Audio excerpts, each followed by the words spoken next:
Welcome, everyone, to a fresh episode of Draft on Tap, and I'm really looking forward to this one because we have one of my favorite barroom guests, Mark Schofield, who'll be joining us in just a minute. I just want to let everybody know that next week is going to be probably the biggest week of the year for us here at the barroom. Not only do we have fresh programming on Monday, Tuesday, and Wednesday leading up to the draft, but we are going to cover the entire draft live, all 7 rounds, all 200 plus picks. We will be here live, and then on Sunday, I will die.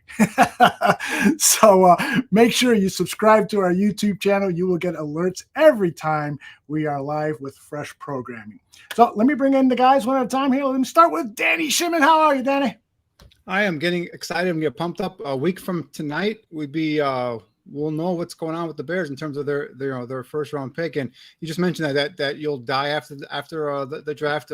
I think after Mr. Relevant's made, I'll probably pass out before you. There's gonna be a lot of passed out people on Sunday, no doubt. There is Neil Stopchinski nodding his head in agreement. He'll be passed out on Sunday as well, huh? Passed out in multiple ways, sir. Multiple ways. Hey, I've been meaning to ask you on that open, that kick-ass video that you have. Thank you. What was I going on and carrying on about? Do you remember? I don't remember. I think, I remember scrolling through and looking for clips. And when you did that hand movement, I said, bingo, man, that is awesome. But I don't remember what you were saying. I think you were talking about some offensive linemen getting out on the run. We needed some speedy linemen, maybe talking about Braxton Jones at the time. Whatever it was a great little visual. I think he was just redoing his dance when the Cubs won the World Series. He was doing his little dance. Yeah, I'm sure. Right? All right, let's bring Mark in now. There he is. There's Mark Schofield. How are you, my friend? I'm doing well, friends. It is great to be here. It is great to be 1 week away from the draft. And I'm actually envious that you guys are going to get to go to sleep when this draft is over because Mark passes the baton from the NFL season to the F1 season. And so the draft ends, I'm right into Azerbaijan. And so I cover F1 now as well for the work I do at SB Nation.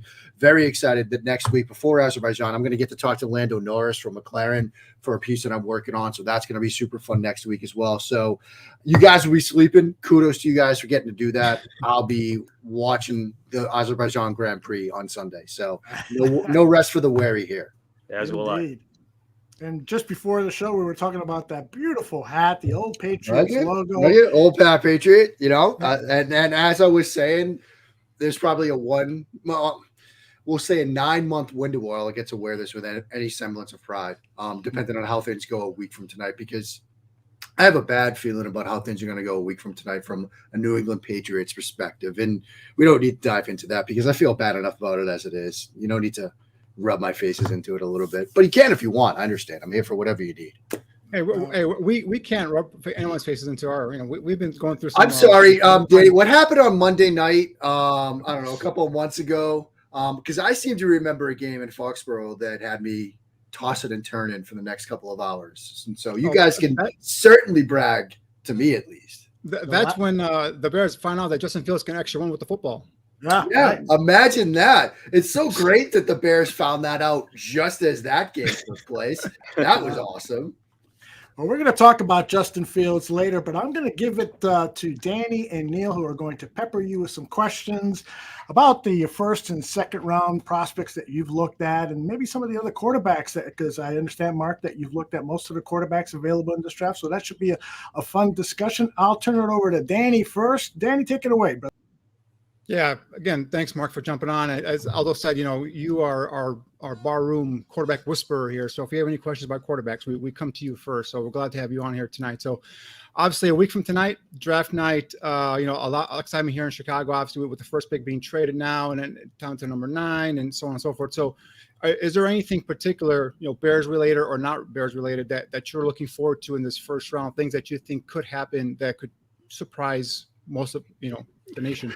Yeah, I mean, it's amazing because I wrote a piece maybe I think 2 weeks ago that the draft begins at 3 because everything we saw, say March into the start of April said we were going to get quarterback to start this draft.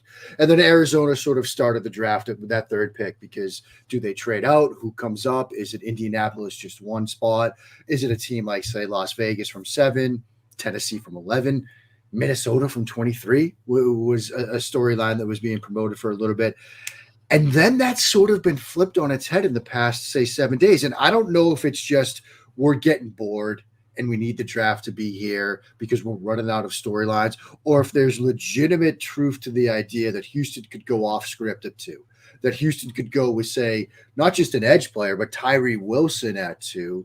And the fact that it's people like Lance Zierlein, who's certainly plugged in the Houston area, as well as the Matt Millers and the Adam Schefters of the world that are giving this idea some legs, makes me think there's more to it than just boredom and we're running out of stuff to talk about. And then the other thing is the idea that the next quarterback taken might not be C.J. Stroud, because it does seem like, look, everything seems to be pointed to Bryce Young at 1, which, okay, that's what Carolina wants to do. They're all the power to them. So you would think that Stroud would be the next guy at 2, but maybe not. Maybe it's Will Levis. Maybe there's an idea that Anthony Richardson could be the next quarterback taken. And so I think as we've gotten closer to the draft now, 1 week out, the game has changed. The draft seems to potentially begin at 2 with Houston, as the Texans could go certainly off script and wildly off script and taking a guy in Tyreek Wilson where, look, if you want to draft a pass rusher, Will Anderson is staring you in the face. I remain a huge fan of Will Anderson, his game, his potential. Tyree Wilson is an intriguing player, but I would rather have Anderson. But as we get closer to it, it seems like the game certainly has changed with that pick at 2. So I'm going to come back to Anderson Wilson because I have the flip side feeling on those 2 players. But just going back to the quarterbacks real quick, I wouldn't do it in terms of Bryce Young. I know he's got the best tape of the 4 or 5 guys in the first round, potential first round guys. He's got the best tape, but man, 5'10", sub 200 pounds, that scares the heck out of me, especially given what they gave up to go get number 1. What are your quarterback rankings in terms of 1, 2, and then is there a big gap between Young and Stroud and then the rest of the field, or do you think it's closer than most think?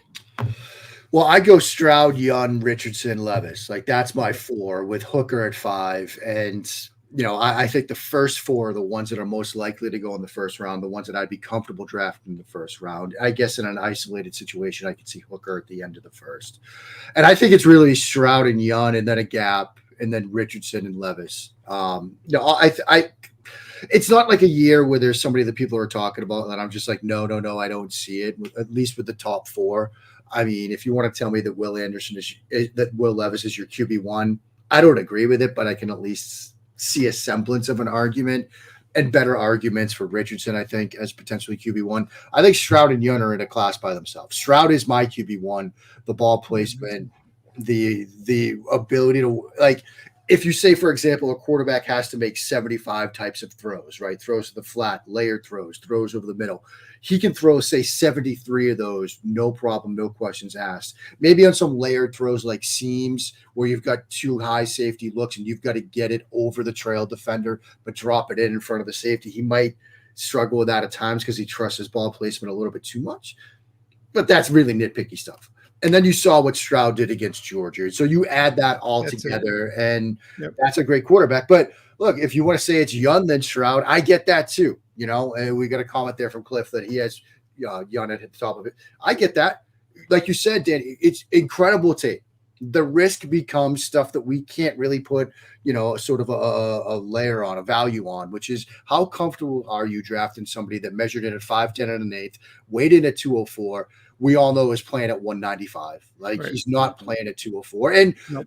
It was very interesting when the Panthers had their sort of pre-draft press conference earlier this week, because Fitterer was loaded for responses for everything, right? Saying guys naturally gain weight. He had all these Russell Wilson stats in front of him, how much weight Russell Wilson gained over his career, how many batted passes Russell Wilson. So Young's the pick at 1. It certainly seems that way because he was ready to go with all those rebuttals.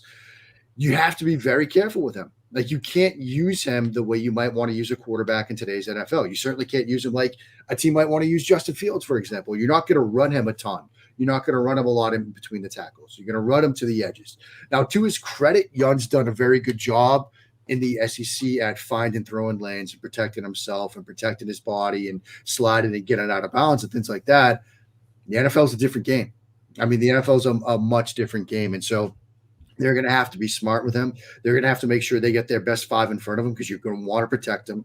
They're going to have to put in a scheme where it's probably going to be a lot of quick game, a lot of spread, get the ball in and out of his hands as quickly as possible. Let him be a point guard. We've all seen, the Steph Curry, CP3, people have gone back and said John Stockton. There have been a lot of basketball comps for Bryce Young. That's how you're going to want to use him at the next level. Let him sort of create, let him distribute, let him get the ball out of his hands quickly. And so I wouldn't do it. Like, honestly, if it were me, I'd feel much more comfortable. Stroud's my 1 anyway, but I'd feel much more comfortable with Stroud. I understand that the way the game is trending and creating outside the pocket and off of structure, Young did that on a more consistent basis than Stroud. So that certainly helps the argument there. I would go Stroud. If it's eventually Young, like it seems to be, I can get it. I would be much more comfortable going Stroud. Yeah, for me too. I mean, it's Stroud just because I have a thing where I just don't trust quarterback under 6 feet tall, and everyone goes to the Russell Wilson example, but that was how many years ago? And Russell Wilson was a 3rd-round pick, so that was more of an anomaly than a trend. So I don't get that whole thing. But the Georgia game really put Stroud over the top for me, and I thought, if he could play like that versus that type of defense, I think he could handle next level stuff as well. But going back to Levis real quick, I think he's getting a bad rap for his 2022 film. If you go back to 2021, where he had Liam Combs and NFL offensive coordinator currently, I think you saw under center, you saw his ability when he had the bad turf toe injury this past year, I believe it was, where he just couldn't run anymore. I think you see some of that athletic ability. Obviously, you see the strong arm and all that stuff. I just think he's got a chance to really surprise some people. And I've heard that he's comes across cocky in interviews, and that might be turning some teams off. But I'm just curious to see in terms of his 21 tape. There's obviously a big difference between Will Levis 2021 and Will Levis 2022.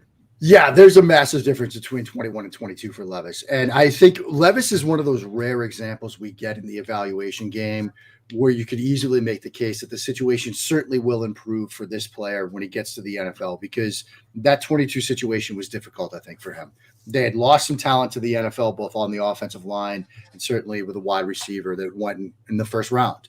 You had a change in offensive coordinators away from Cohen, who, like you said, NFL type offense, NFL coach, now to Scangarello, who doesn't have the best reputation. Let's just say that. There's been a lot of people that have said some things about Scangarello and his coaching ability that, frankly, they weren't surprised when we saw a little bit of a step back from Levis. And so, there's that to be considered. There's also the fact that, like you said, the injury, he was banged up at times, couldn't move as well. And so, he's my QB4, but it's not like I think he's undraftable or something crazy. He's a 1st-round pick. I'd be stunned if he's there at 11. I'd almost be stunned if he's there at 9 still. Now, he might still be because of, how this 1st round, this top 10 might play out. I think he's a very good NFL prospect.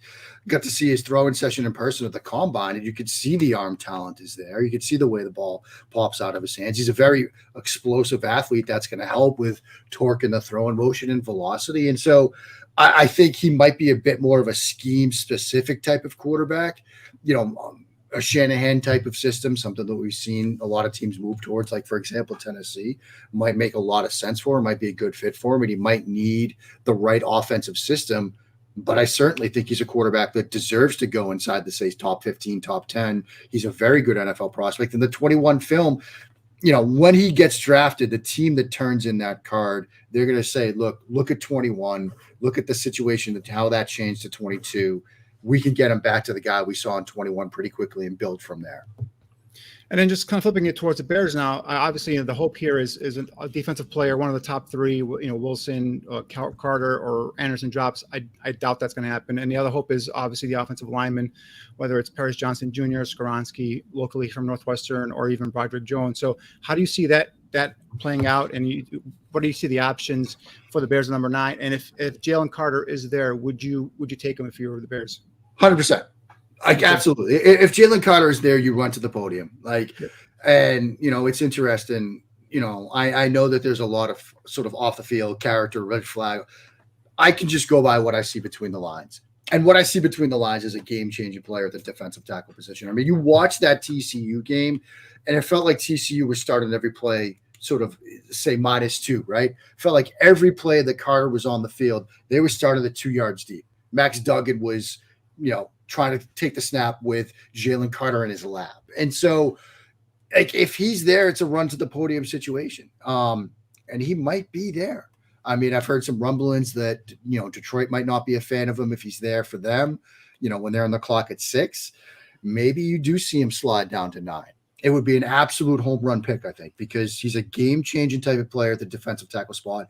And the other thing to consider is, look, as we see more and more too high safety looks, as we see more and more of keeping both safeties deep and playing with lighter boxes, you got to have a guy up front that can play gap and a half. You got to have a guy up front that can steal a gap for you in the run game. That's Jalen Carter. I mean, that's exactly what he is. And if you're going to lead into more of that on the defensive side of the ball, he's the perfect pick. Now, if they end up going offensive line, I like Skoronski a lot. Talk to Brandon. Tackle or guard? I like him anywhere, honestly. I think he can play tackle in the NFL. He could probably Brandon Thorne, who I know extremely well and does such great work, offensive line wise. I was standing next to Brandon when Skoronski was talking at the combine at the podium, and Brandon was telling me, look, worst case scenario, he's Joe Thuney. Joe Thuney is potentially a Hall of Fame type guard. Right. And so if you're going to get that kind of opportunity to draft that player at 9, I think you certainly do that. Right. I think he can play tackle. And I know that there's a lot of excitement about what Broderick Jones did last year at the left tackle spot. And maybe it's an opportunity where Skoronski maybe starts inside. And if Jones doesn't work out, you put him back there eventually. But he's a talented offensive lineman. I think would be a very good fit. Yeah, Hall of Famer at 9 as a guard. Yeah. I mean, that's a hell of a worst case scenario. I trust Brandon. He's out there working with Duke Manyweather and Jeff Schwartz all the time. Like, if he's telling me worst case scenario is Joe Thuney, I'll take that to the bank. I love it. And, I agree with you 100% on Jalen Carter. I mean, if you're looking at this in a vacuum, right? If we're looking at strictly between the white lines, 100%. He's probably the best prospect on the board if he's there at 9. Even if you have, I put out a poll earlier, if you have, let's say hypothetically, you have Jalen Carter, Tyree Wilson, Paris Johnson, Broderick Jones, throw Skoronski in there, who do you take? I mean, I think the obvious choice is if you put it in a vacuum between the white lines, you take Jalen Carter. Yeah, absolutely. I mean, I was on with Mike Lombardi, and he's a huge Carter fan. He basically was telling me on his show that, like, look, he's the best player in the draft. And positional value is what it is. But I think when you watch Carter, again, just between the lines, and you see how he resets the line of scrimmage, how he can not just command double teams, but beat double teams. I mean, you're talking about making life easier for your linebackers. You're talking about making life easier for your safeties if they've got to come down and get into the run fit, where they're going to come down clean because you don't have a guy that's able to scrape off of Carter because he's taking on both blockers and sometimes beating them to the spot. That's a game-changing type of player. That's rare at the defensive tackle spot. It's usually like you could do one thing like eat blocks and stop the run, but you're not going to offer much as a pass rusher. Or you might be an incredible pass rusher, but maybe you don't stop the run. It's rare where you find somebody that can do both at such a high level, and that's Carter. So even if it's that hypothetical that you put out, Neil, where you've got all these potential options there, I'd still take Carter. Yeah. And, the thing about it is that it's ultimately going to come down to how comfortable Poles was with him in the meeting room last week, or was it the week before? I forget exactly when he had his top 30, but it was the week before. But yeah, I mean, that's it, because look, it hasn't been the cleanest pre-draft process. Let's put it that way. I mean, you have the incident, after their, victory parade, and obviously that's a horrible, horrible situation. But it seems like he was cleared from responsibility. I mean, that he was arrested, everything, and they've not brought charges. He had apparently a bad pro day workout where he seemed tired and winded, and maybe seemed like he wasn't in the best shape. But then you turn on film. You turn on LSU where he's getting sacks and picking guys up with one arm and beating blockers with the other. You turn on TCU where he's resetting the line of scrimmage. You have that kind of dominant play in the SEC. That should speak for itself. And it provided you are comfortable with him as a general manager, and I have no reason, not to believe that they would be, run to the podium, make the pick. You're immediately a better defense. Well, we know where you're going at 9. Yeah. Let's consider things that could shake up the apple cart here. You talked a little bit about Houston Texans going off script at 2. Personally, do you think that the 4 quarterbacks in question are going to go in the top 10? And what is an outside presence that could come in, shake up that apple cart, and make things kind of dicey once it gets towards the back end of the top 10, where the Bears are coming up to the podium then? Yeah, I mean, a team like sort of, like the teams that could come up for quarterbacks, we mentioned Tennessee, we mentioned Minnesota, there might even be an opportunity where, say, Houston does go off script at 2, where they have that pick at 12 to come back in. And so I think ultimately you're going to get 4 quarterbacks, say top 10-ish, maybe top 8-ish. It might not be QB to start it off. Like there was a period of time where we thought that would happen. But I think the number of good quarterbacks in this draft, we've got 4 that seem to be good quarterbacks. When you're hearing stories that some teams might have Levis QB2, some teams might have Richardson higher on their boards, some teams still like Stroud, there's going to be a dance partner for each of these 4 quarterbacks at some point in, say, the top 8 or so. And I think that's very good if you're a Chicago Bears fan, because it means that some very good players are going to be staring you in the face at 9. Now, could anything sort of tip that up? I mean, does Bill Belichick get antsy and come up for a player? I mean, that could happen. I honestly don't know what they're going to do. I mean, we're still sort of waiting on a nebulous Rodgers, Jets situation. And it seems like that's going to get pushed to either, this draft, but next year's pick, or after this draft even. And so you might not have a situation where the Jets do something silly and come up or anything like that, but maybe. But I really think that the Bears are in a very strong position, because you're going to have, because of the fact that there are 4 good quarterbacks and lots of quarterback needy teams, there's going to be a very, very good player, somebody that was probably getting top 5, top 3, maybe buzz, before the draft began, staring you in the face at 9. Do you think it's bizarre that no one seems to be rowing the boat right now in the Packers-Jets deal? And then also the Lamar Jackson thing is out there as well. Is it psychotic to think that all these teams that need a quarterback are not going to test the waters with Lamar before they take a guy that's unproven? Yeah, it's very strange to me. It's the old, we use this joke all the time, right? The Family Guy mystery box. It's like, Lamar Jackson's Lamar Jackson, but Desmond Ritter's great. He could even be Lamar Jackson. Like if you're Atlanta sitting there at 8, like go get Lamar Jackson. Like if you're one of these teams like Indianapolis, go get Lamar Jackson. Like that doesn't seem to make sense to me. And, maybe the Hurts contract this week opens the door to some movement on the Lamar front, because, guaranteed versus non-guaranteed money seems to be what one of the sticking points was. And it seemed to be like at least some NFL owners really did not want to go down the road of, we're going to start fully guaranteeing big quarterback contracts like this one. And since Hurts wasn't sort of fully guaranteed, maybe that's going to open the door to some resolution, whether it's the Ravens finally saying, okay, let's get this done now, or another team like, say, Atlanta or Indianapolis or another quarterback needy team saying, you know what, Will Levis or Anthony Richardson, they're great quarterback talents, but we want to be better than that right away. We can go get a quarterback in Lamar Jackson, a former MVP that, certainly an Anthony Richardson or Levis could develop into a player like that, but you have the sure thing right now. The Rodgers thing, I love how everybody has said, oh, the Jets have the leverage or the Packers have the leverage. Rodgers kind of is the one that has the leverage, because he's come out and said, look, I want to play for the Jets. And so the Jets got to go get him. The Packers got to move him. I mean, he could go back and sit in the dark for, a full NFL season. So I think that deal has to get done. If you're the Jets, you've got to do it. You've got your general manager out there at a live event with Boomer Esiason saying, we're going to go and get Aaron Rodgers. You've got Sauce Gardner and everybody else basically just destroying Zach Wilson. I mean, what's your plan B if you don't have Aaron Rodgers? Chris Streveler? I mean, are you really going to do that? Are you going to draft a quarterback at 13? Are you going to try to mend fences and bridges with Zach Wilson? I don't think you could do that at this point. So they've got to get this done. And if you're the Packers, I think at some level you just want to turn the page here. Like you've talked about Jordan Love. You've talked about how excited you are to have him take over. And the guy doesn't want to be there. So you've got to need to get this done too. So I think it happens. I just don't know if it happens before Thursday night. Gotcha. The last question about quarterbacks, and I haven't done a whole lot of work. You've done a hell of a lot more work than I have for obvious reasons. We're not taking a quarterback. I'm not going to waste my time. But just going off of a very on the surface sort of going off of what I see type of evaluation, am I crazy to think that Hendon Hooker is potentially the second or third best quarterback in this class? The production is there. He's got, three sort of questions that people raise. And I think there's an easy response to each of those. People bring up the age.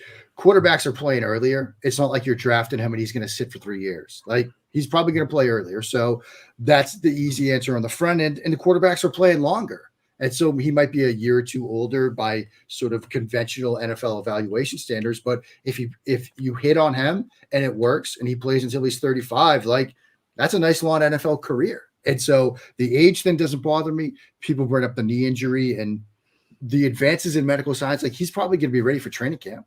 Like the knee is a non-issue in my mind.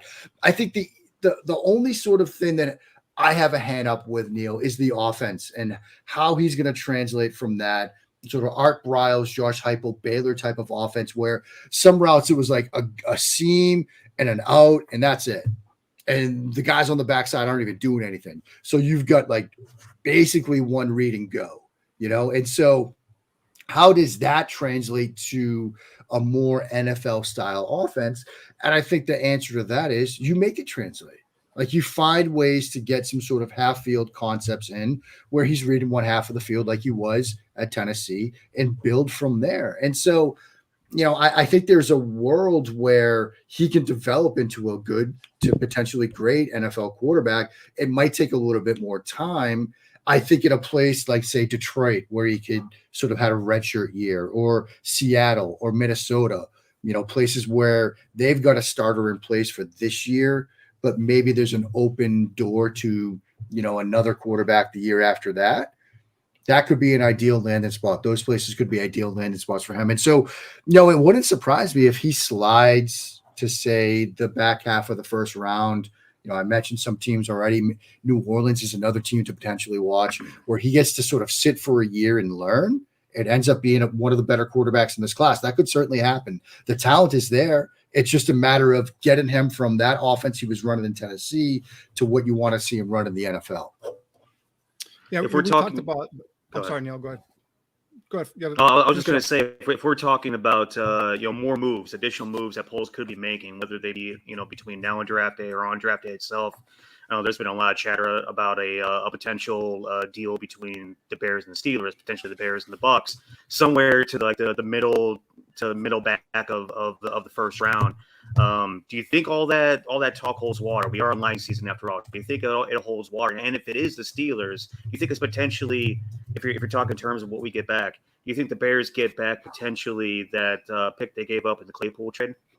I'm sure they'd love to get that pick back. I mean, I'm sure that's kind of what they're looking at. And I think, look, if you're Ryan Poles, you're certainly doing due diligence on those types of moves, because, you will probably have a very good option staring you in the face at 9, like we've talked about. But you're going to feel those calls because depending on how things shake out, maybe we don't see this quarterback run we're anticipated. I'm old enough to remember last year's draft when we thought we'd see 3 quarterbacks in the first round. And then when that didn't happen, we thought we'd see this run of quarterbacks to start day 2, and that didn't happen. Maybe there's truth to the idea that quarterbacks might slide a bit. And then, these dream scenarios of having Carter and Wilson and Anderson and Skoronski staring you in the face, they don't materialize.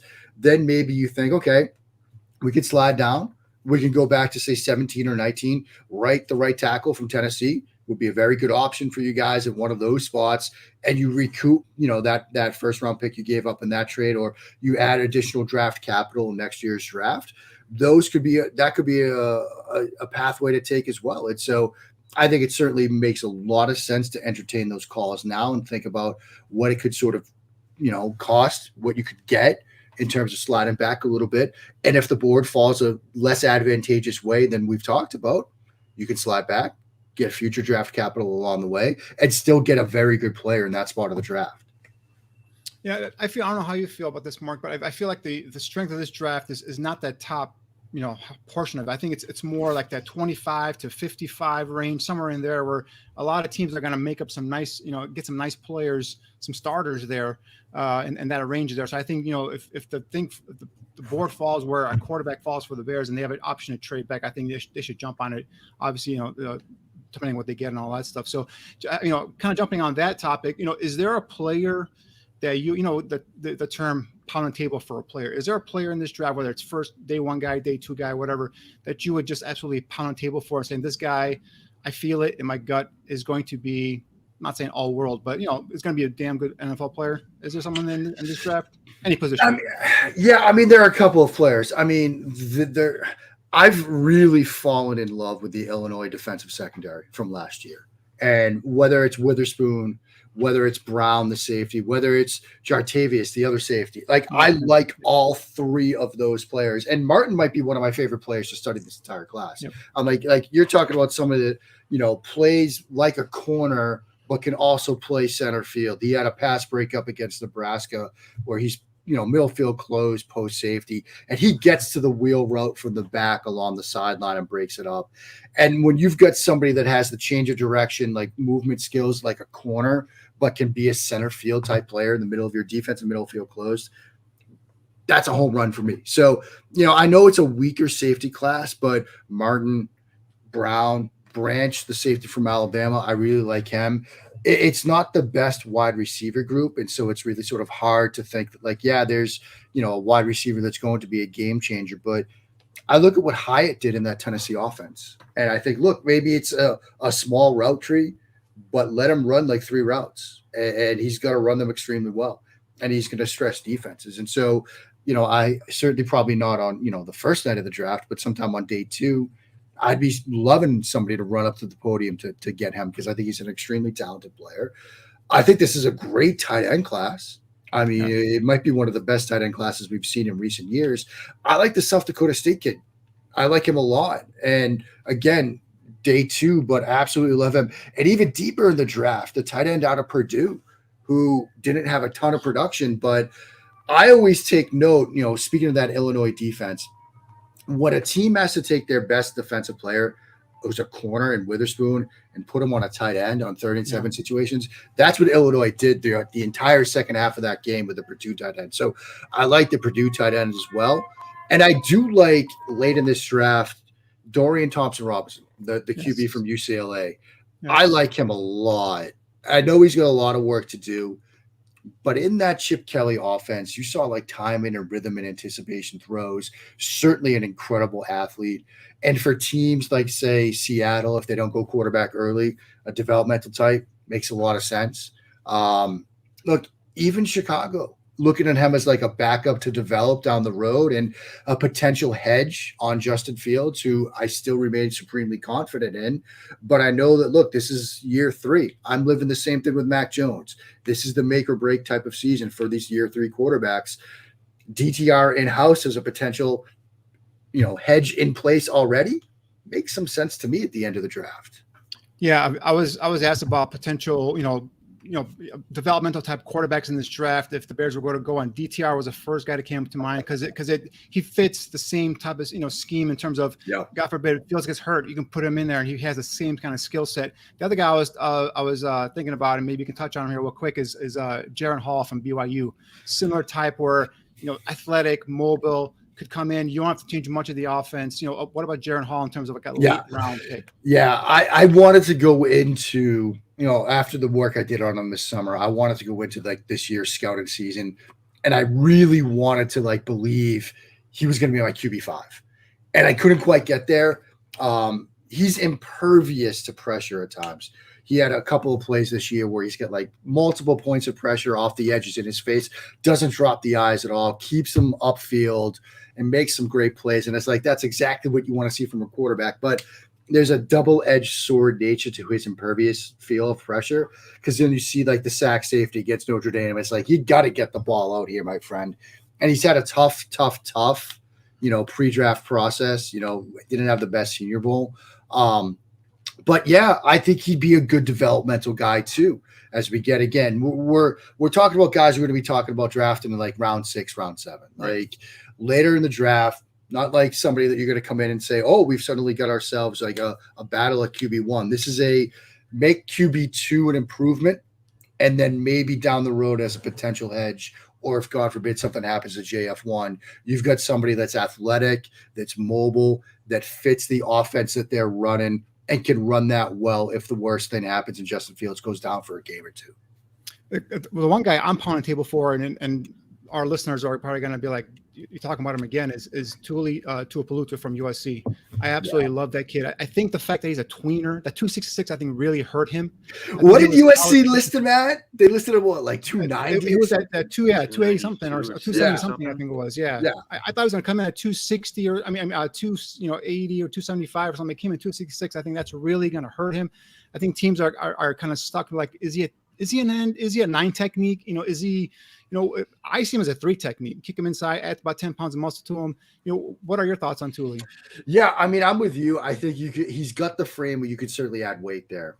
And I think he's probably somebody that I'd want to see add a little bit of weight, kick him inside a little bit, maybe start him out as sort of a sub-package interior rusher, and sort of build from there, because that tweener designation, it's a tough thing to overcome. I mean, one of my favorite players in this draft is Nolan Smith. But again, sort of that tweener type where it's like, are you going to use him as sort of a 3-4 outside backer? I mean, are you going to put him in a 3-point stance with his hand in the dirt, and have him be sort of a 7 technique at time, or even kick inside from that? And so, the tweener designation is tough, but I like to.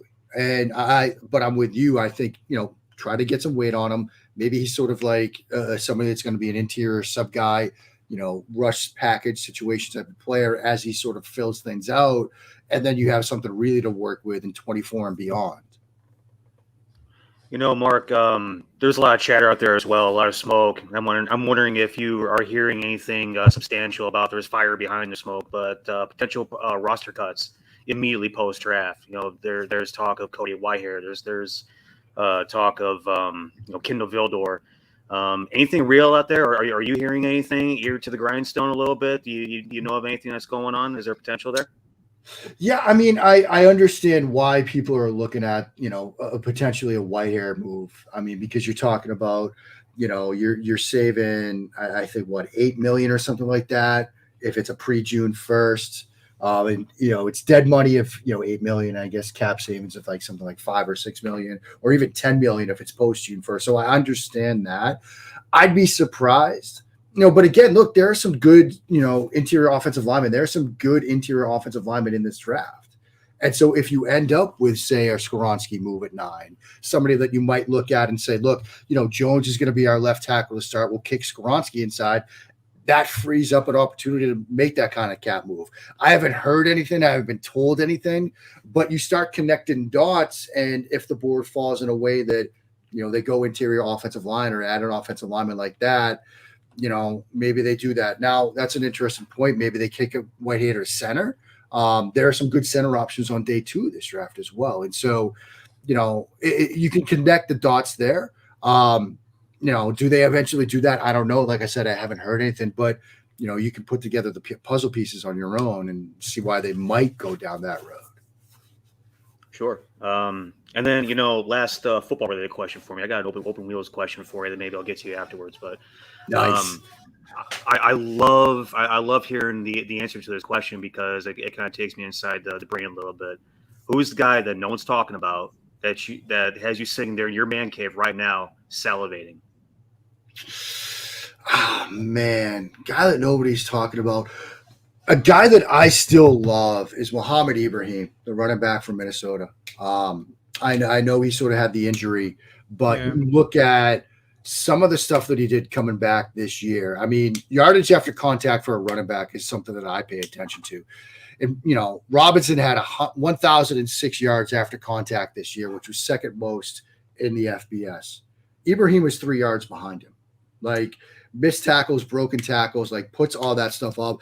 And I'm seeing him consensus mock drafts in like the 170 range. Like, we're talking late day 3 for a player like that. Now, maybe he's got injury concerns, maybe there's a wear and tear concern already. Maybe you're thinking, you might not get a second contract out of him, but a guy that has that kind of production still has some decent burst, still has some, vision, footwork, scheme diverse back. You're talking about a guy that can do that kind of stuff in the NFL, even if it is just one contract and you're getting him in round 6, sign me up. Do you follow my theory, Mark, that don't draft running backs in the first round? There are the rare exceptions. I think Robinson is that rare kind of exception because of what he can do, run game, pass game, how he can contribute in a variety of ways. But largely, yeah, I grew up and we were playing with like leather helmets and all that stuff. Okay. Like, most of the stuff I did was handing the ball off when I was playing quarterback. So I'm still a believer in the run game, but I understand that the way that the game has changed. And if you're going to, as a roster, build the best offensive line you can because of what you need to do in the pass game, yes, you can add running backs rounds 3, 4, 5, 6, 7 and get very good production at a lower cost. So I understand the economics of it. Robinson is kind of that like rare case. Like, I saw a stat with running backs that had 1,000 yards and over like 7 yards of reception in the college game. And it was, Christian McCaffrey, Saquon, and Robinson. Like, those were the 3. That's it. That's the list. Those are the types you draft in the first round today's NFL. The rest, you can wait. You can be patient. Mark, Jordan Silvera over in the chat room, bar room co-host, wants to know about Jake Haener. Have you had a chance to look at the Fresno State quarterback? There is sort of that template, right, where it was, okay, the guy that you knew was going to be the long-term backup spot starter, probably going to play 15 years in the NFL. I used to call that sort of, the Colt McCoy of each class. Now that's become the Taylor Heineke of each class. And I'll be here 5 years doing this show with you guys 5 years from now, and we'll be saying that's the Jake Haener of that class. Because if nothing else, Jake Haener is going to be in the league for 10 years. One of the most competitively tough quarterbacks I've ever studied. You watch him 2 years ago against UCLA when his hip was like broken, and he comes away with a win. I talked to people on the UCLA staff, and they were just like, yeah, we were blown away too. We threw everything we had at him in that game, and he kept coming back. Got hurt again this year. They thought his season might be over. There he is in the Mountain West Championship game, on the road against Boise State. Accurate throws against leverage. Yeah, that game against UCLA was just incredible. The way he throws against the leverage of the nearest defender. I used to be such a stickler for, you got to know what coverage it is, stubby versus stump, cover 2, 4, 6 quarters, quarter, half. The older I get, the more I realize if you could put the ball where it needs to be, depending on where the nearest defender is, that's a good enough starting place for me. And he can do that at an extremely high level. And so I'm very, very confident that 5, 10, 12 years from now, Jake Haener's still kicking around somewhere, starting 3 or 4 games a season and pulling out some big wins for a team. I'm a big fan of his. Mark, before we get you out of here, a couple more things. Number one, Justin Fields. This is what you wrote back in April of 2021.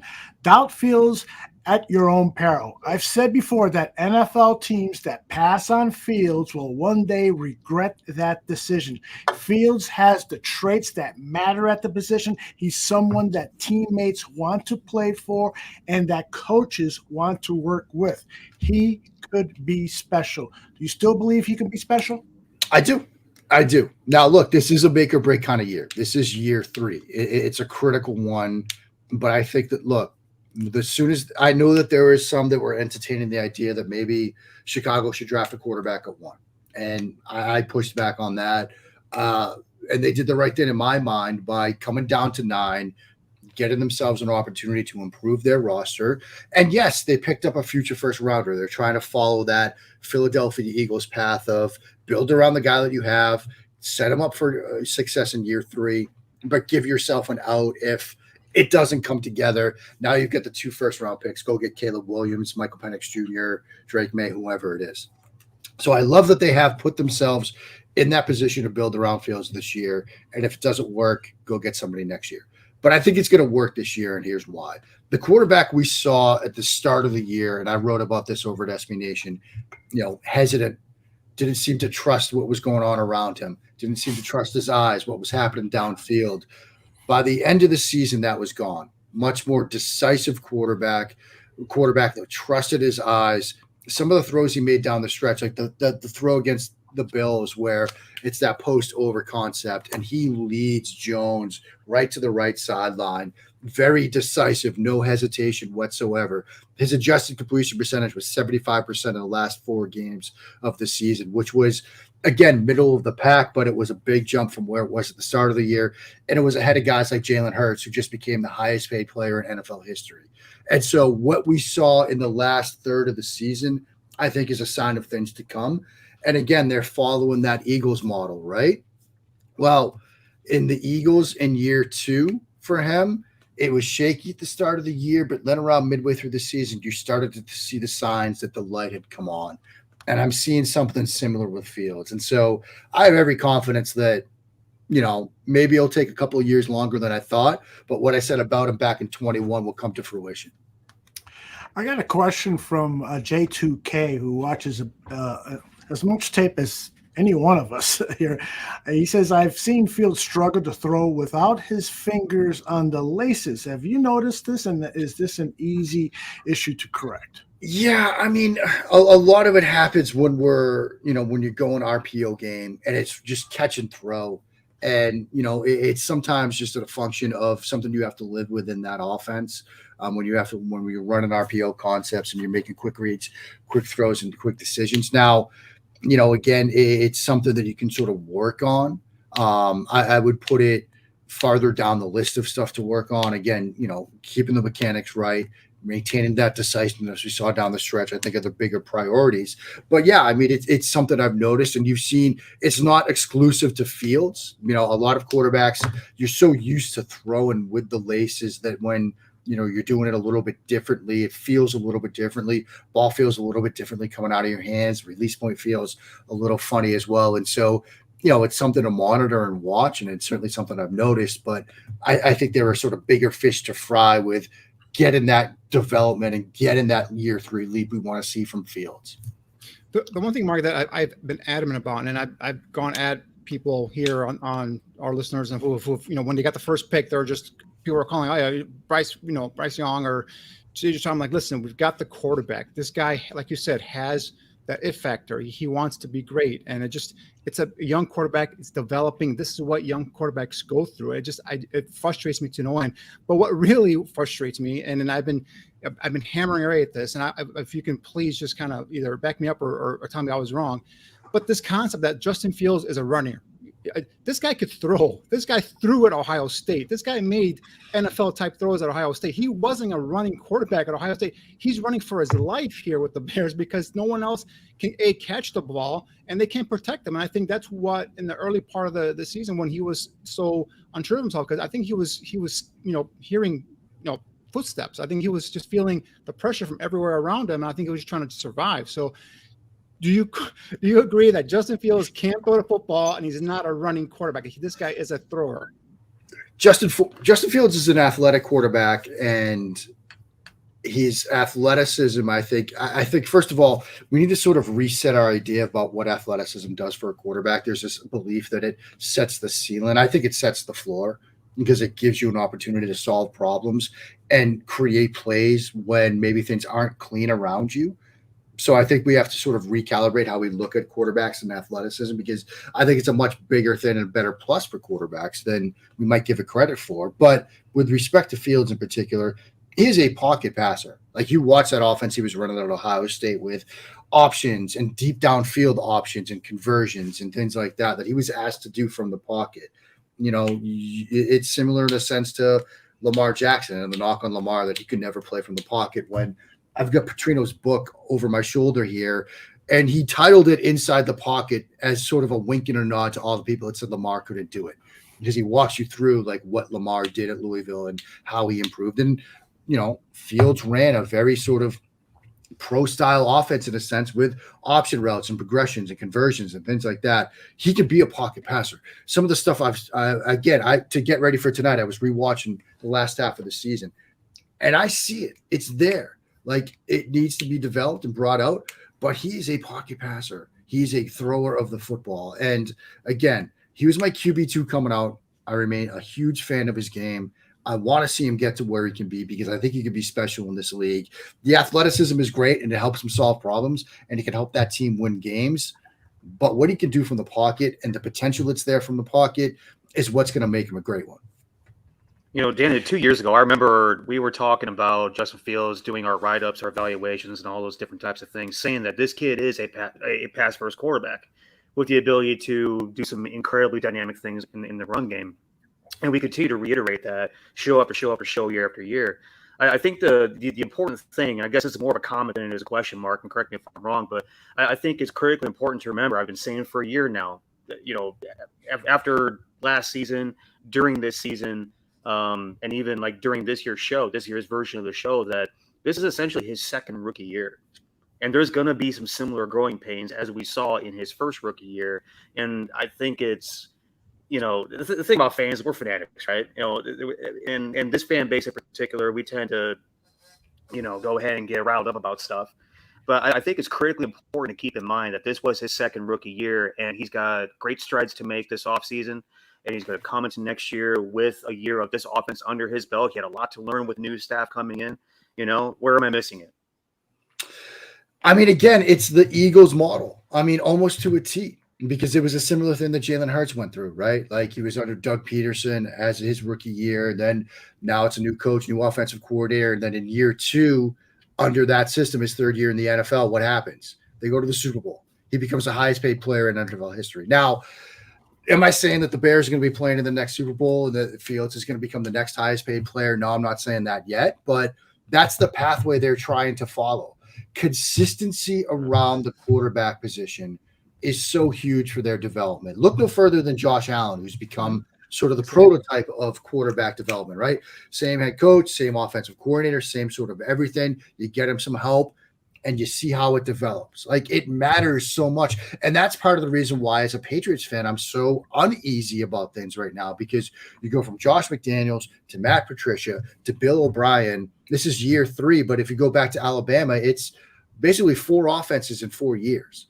That's not good for a young quarterback's development because, look, I always use that phrase, development is not linear, right? We expect these quarterbacks to have this nice and sort of tidy, like it's going to be up a nice straight line and they're going to get equally better each year. It's not like that. I mean, in our lives, I was not the person at 23 that I was at 22. Like it goes up and down and you have bumps along the way. It's the same for NFL quarterbacks. So you got to keep things as stable as possible. If you're constantly changing offenses and coaches and coaching staffs, general managers, it's going to be disruptive. It's not going to help their development. So the fact that he's in this second year with the same sort of stability around him, I think it's going to be huge for him.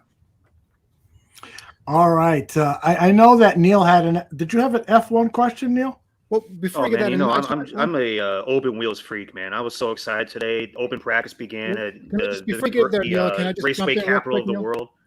What's that? Neil, can you get one second before you get to your F1 question? I have one question for Mark in terms of the Patriots. You talked about Mac Jones. Will Levis was in there for a visit. Is that something that is that just stoking the fire? What's going on here? I mean, I actually got a piece coming about that tomorrow. I will say this. One of the most fascinating things about being at the Combine, right, is seeing what beat reporters are at what position group podiums. And I remember, I race over, wake up bright and early, have my breakfast, race over to see Bryce Young because he's at 8:00 in the morning. And I look around and there are all these Patriots beat writers here.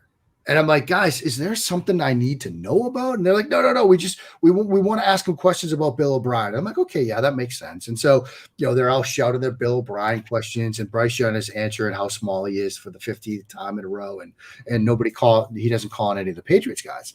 So I think, okay, no big deal. And then I go over to where CJ Stroud is setting up. And all those same Patriots beat reporters are walking over to CJ Stroud's podium, and then they're walking over to Richardson.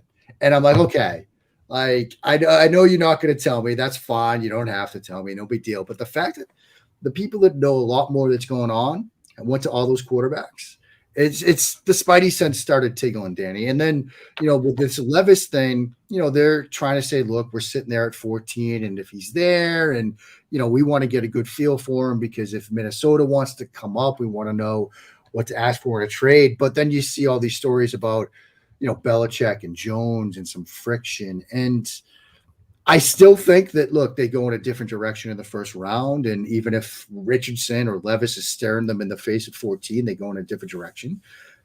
But I'm not betting on that. I still think that they probably go offensive tackle or wide receiver maybe, but I'm not betting on it, because I think there's a non-zero chance that they go quarterback. It might be single digits, but I thought it would have been, say, Branch in New England, Porter Jr. too. Both would be fantastic. I thought it'd be a lock that they go offensive line or wide receiver, but I think maybe it's a 5% chance, but it could happen. So the fact that Levis had on his last day of visits was in Foxborough certainly makes you wonder. Interesting. Go ahead, Neil. Get your F1 question out, or any racing question you have, because Mark really wants to field this one.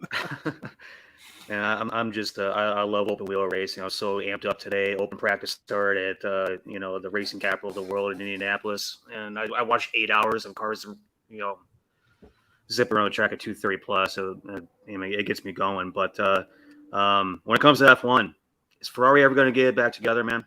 I don't think so. It drives me crazy. I don't think so. My good buddy Michael Kiss is a huge Ferrari fan, and he has actually created a TikTok of just Ferrari disasters, just going through the years of all the epic failures. I mean, and you thought, okay, they get rid of Benito, they bring in Vasseur, it's going to be a new change, and it's just been a brutal start to them. And I don't know if they right this ship this year. And you wonder, does Leclerc want to leave at this point because they can't put a team together? He requested almost did after last year, didn't he?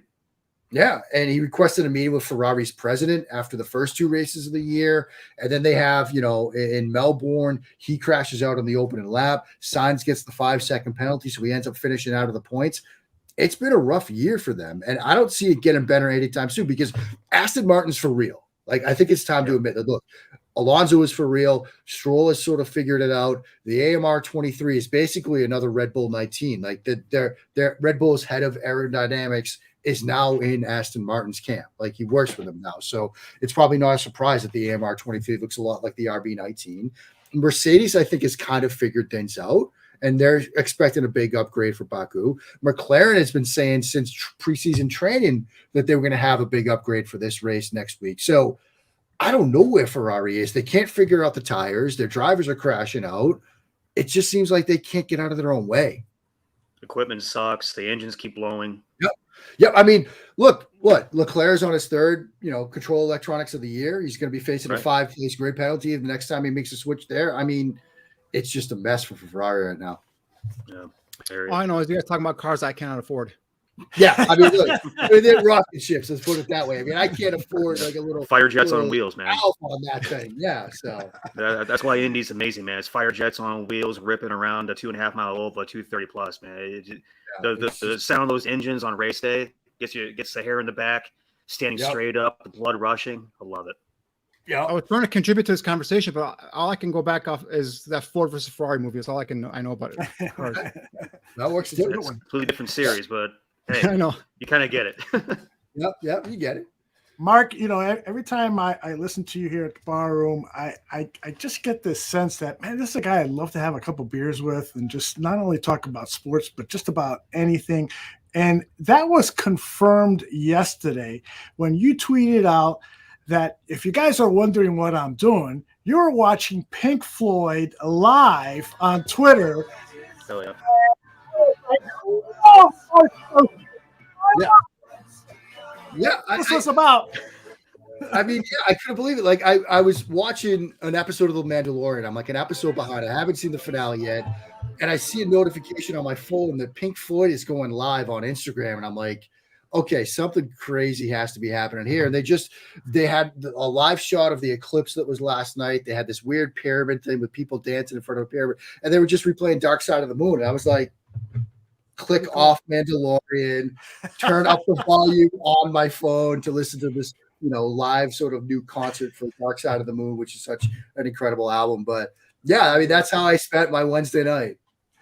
Well, thank you for that, because I ended up devoting about 20 minutes of my very busy night. It was a fantastic night, my friend. Yeah, it really was. It really was. Although some of those dancers were not very good. I just have to say, because I like to criticize. I wasn't watching. I was listening. Let's put it that way. When they brought the eclipse back on, I was like, oh, yeah, that's really cool. When they went back to the dance, I was like, all right, I'll go look at something else. Well, apparently, when I looked at YouTube, they've got another live one coming up, I think tonight or tomorrow night. So there's more to be had for you Pink Floyd fans out there. Mark, it's been great having you. We kept you twice the amount of time that we promised we'd keep you for. So thank you very much for hanging with us, brother. Well, thank you guys so much. Really appreciate you having me on. Look forward to doing it again soon. And Mark, let people know where they can interact with you and where they can read your material. Yeah, I'm on Twitter. I'm still on Twitter at Mark Schofield. I lost the blue check today, but that's okay because it's still me. So you can find me on Twitter. SBNation.com. We'll be obviously doing a ton of draft stuff, and then next Monday, like I said, we're building out an F1 portion of the site, which is really cool. Getting to talk to Lando Norris live from Azerbaijan next week as well. So I'll have a big story on him. So we go right from NFL to F1, and you can find it all at Mark Schofield on Twitter, SB Nation on Twitter, SBNation.com as well. Did I see you dabbling in basketball as well, college basketball? Guys, they're letting me write about everything, which it's good and bad. I mean, because they're letting me write about I wrote a piece earlier this week about my favorite MLB celebrations of the season so far, which I had to update. I think it was today or yesterday, because the Mariners have a home run trident. Like, that's really cool. Oh, Jordan, appreciate that. Appreciate that, man. The home run trident is awesome. The Orioles, they've got they call it the hydration hose or the home run hose. It's a Dawn Bond. Okay. That's what I'm on it. It's a Dawn Bond, and it always will be a Dawn. They have the double celebration where, like, somebody hits a double, they do this at second base and everybody spits out water. Like, I've seen that. The Angels have the samurai helmet. Some of the home run celebrations this year are awesome. But yeah, Daddy, they let me write about anything, which is fun for me. I think it's scary for my bosses, but I'm enjoying it. It's great stuff. We love it, man. You do great work, whatever you're football, basketball, F1. You do great work, man. We appreciate you. Thank you so much for coming on. Maybe we'll get you on after the draft sometime. And absolutely. Would absolutely love it. Take care. Thank you. All right. See you guys. We're going to play a commercial and be right back to talk pass rushers. Stay with us. What I liked about him when I saw him in person at the East-West. So I think this kid gives you a lot of potential in terms of what you're looking for up front. I see him in the Bears offense as a Z or a slot receiver, not the X, because they want the real big guy playing the X. He could be sitting out there in the third round, and you could be getting a guy that could be your situational pass rusher. I think he's a perfect fit for what I've been told the Bears are looking for. This is my 3 techniques for the Bears, especially if you don't take a guy like Jalen Carter at the top of the draft. This will be a nice pickup. Fits perfectly in the system. My gut feeling is this would not be a guy the Bears would take. It's a good name because that's a guy that I'm intrigued by. Obviously, here with the Bears, defensive line, defensive front is a huge need. I think he's the best center in this draft.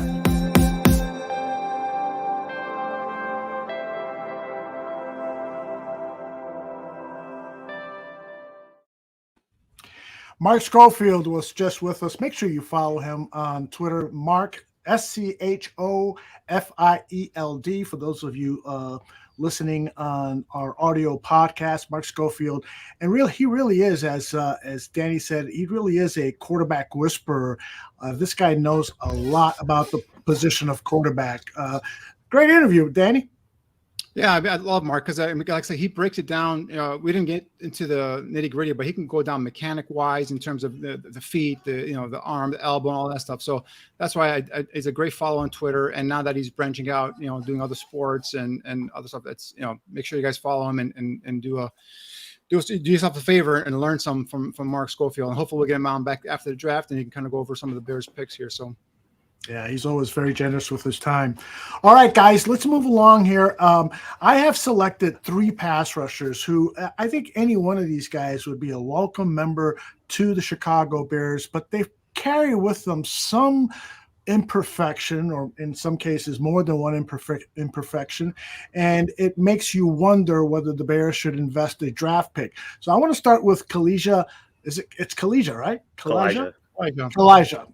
Kalijah Kancey, who is really one of the quickest defensive tackles I have seen. Very reminiscent of Aaron Rodgers, but he's got the shortest arm length for any defensive lineman in this draft. So I want to start with you, Danny. How big of a problem is his short arms? For me, they're a problem. Now, how big a problem? So there's one of the reasons why I wouldn't go with him in the first round. So, put on his tape. He's got first round tape. You see the quickness, you see the ability to pierce the gaps, a perfect 3 technique, if you will. But, that arm length is going to make a difference at the next level. Now, even there's sometimes here in these tapes, when you watch them, you see guys, not this case here, but there's guys that break away from him. There's would-be tackles, would-be sacks that he misses because the guys just break. And to me, that's a part of the problem is the short arms. He doesn't wrap up and get the guy down on the ground. So, tape wise, first round talent, perfect scheme fit, but just the arm length. And I'm a big proponent in terms of you have certain fits in terms of physical fits and traits that you need.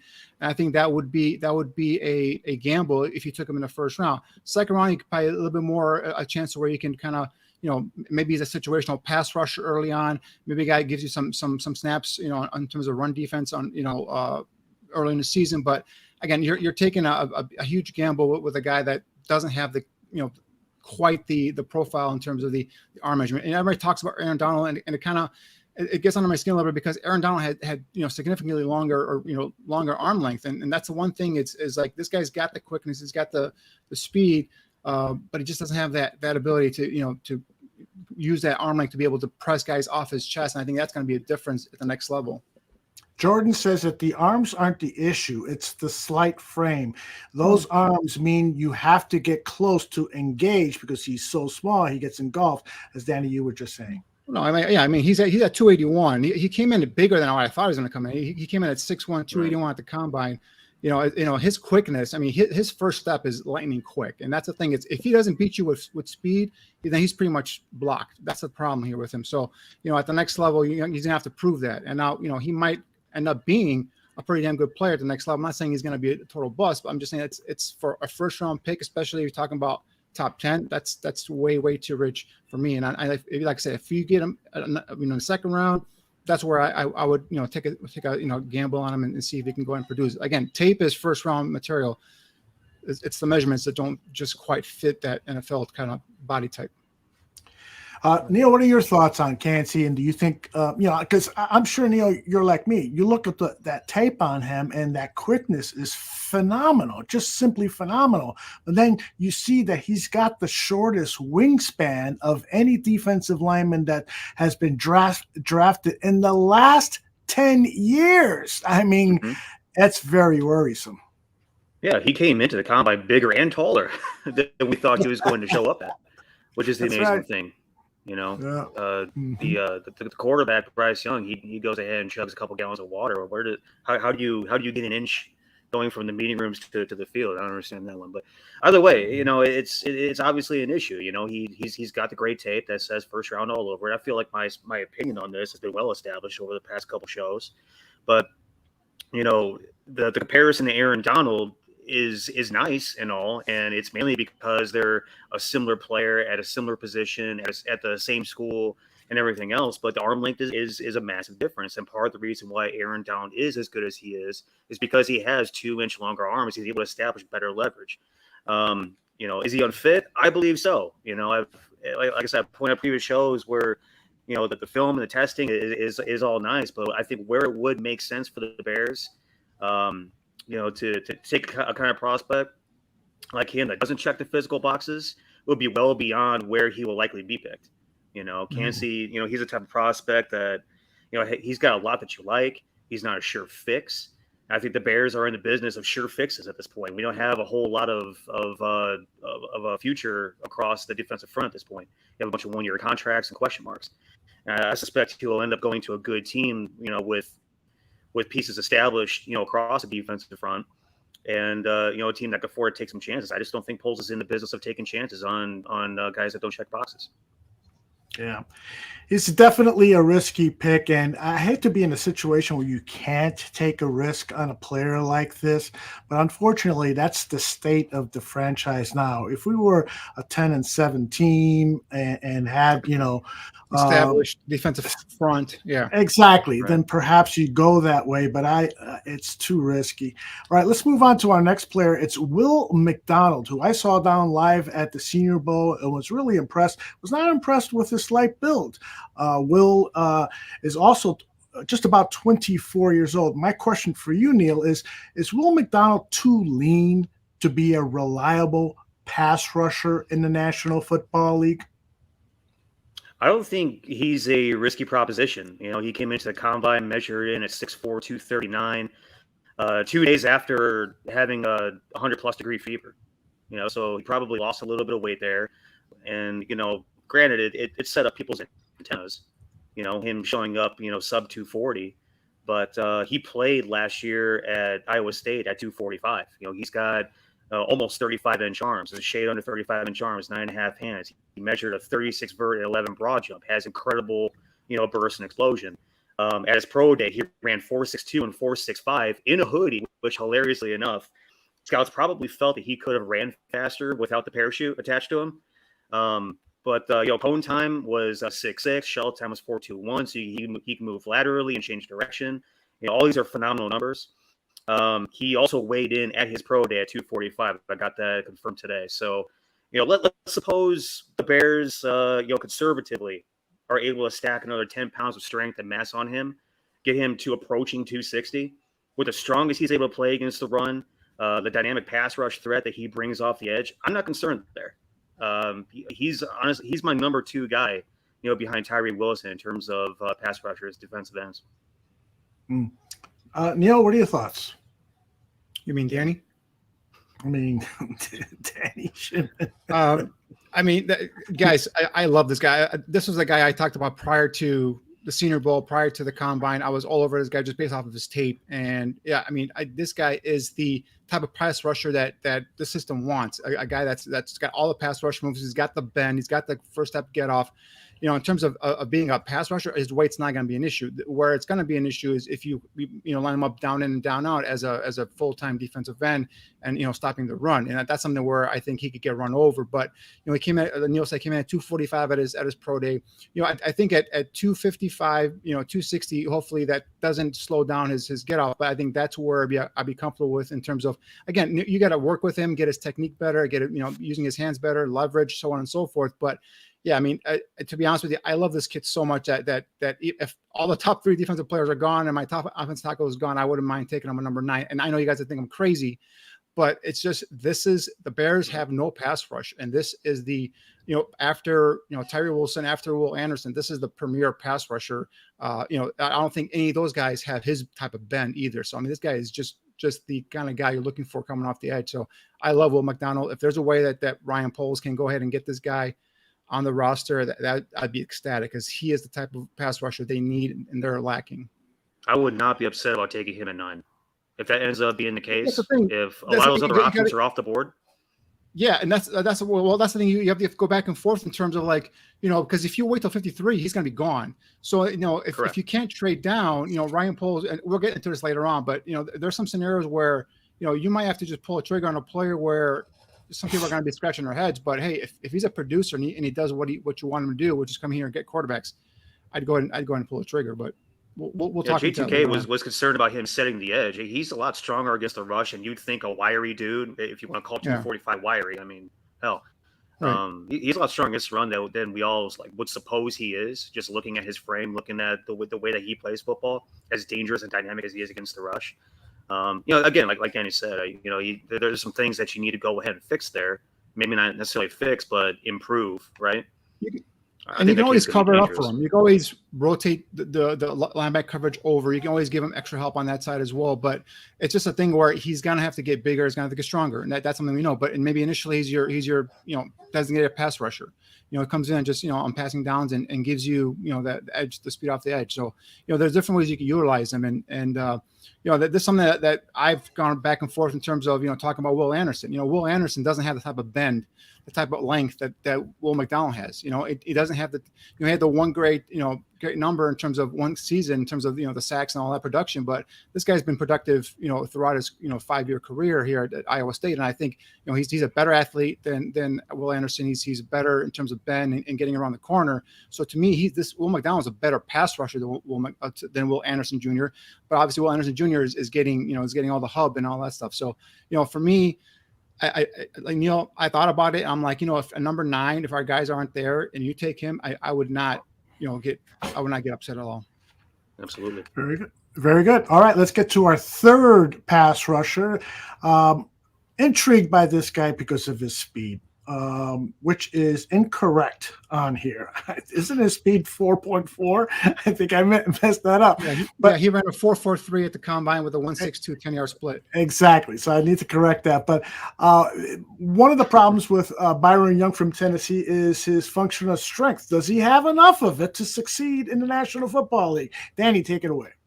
Well, this guy's an interesting player. I mean, his background, he didn't, due to COVID, something happened where no Power 5 conference gave him a shot. So he ended up, I think, working at a Dollar General, and then all of a sudden he ended up playing at a junior college.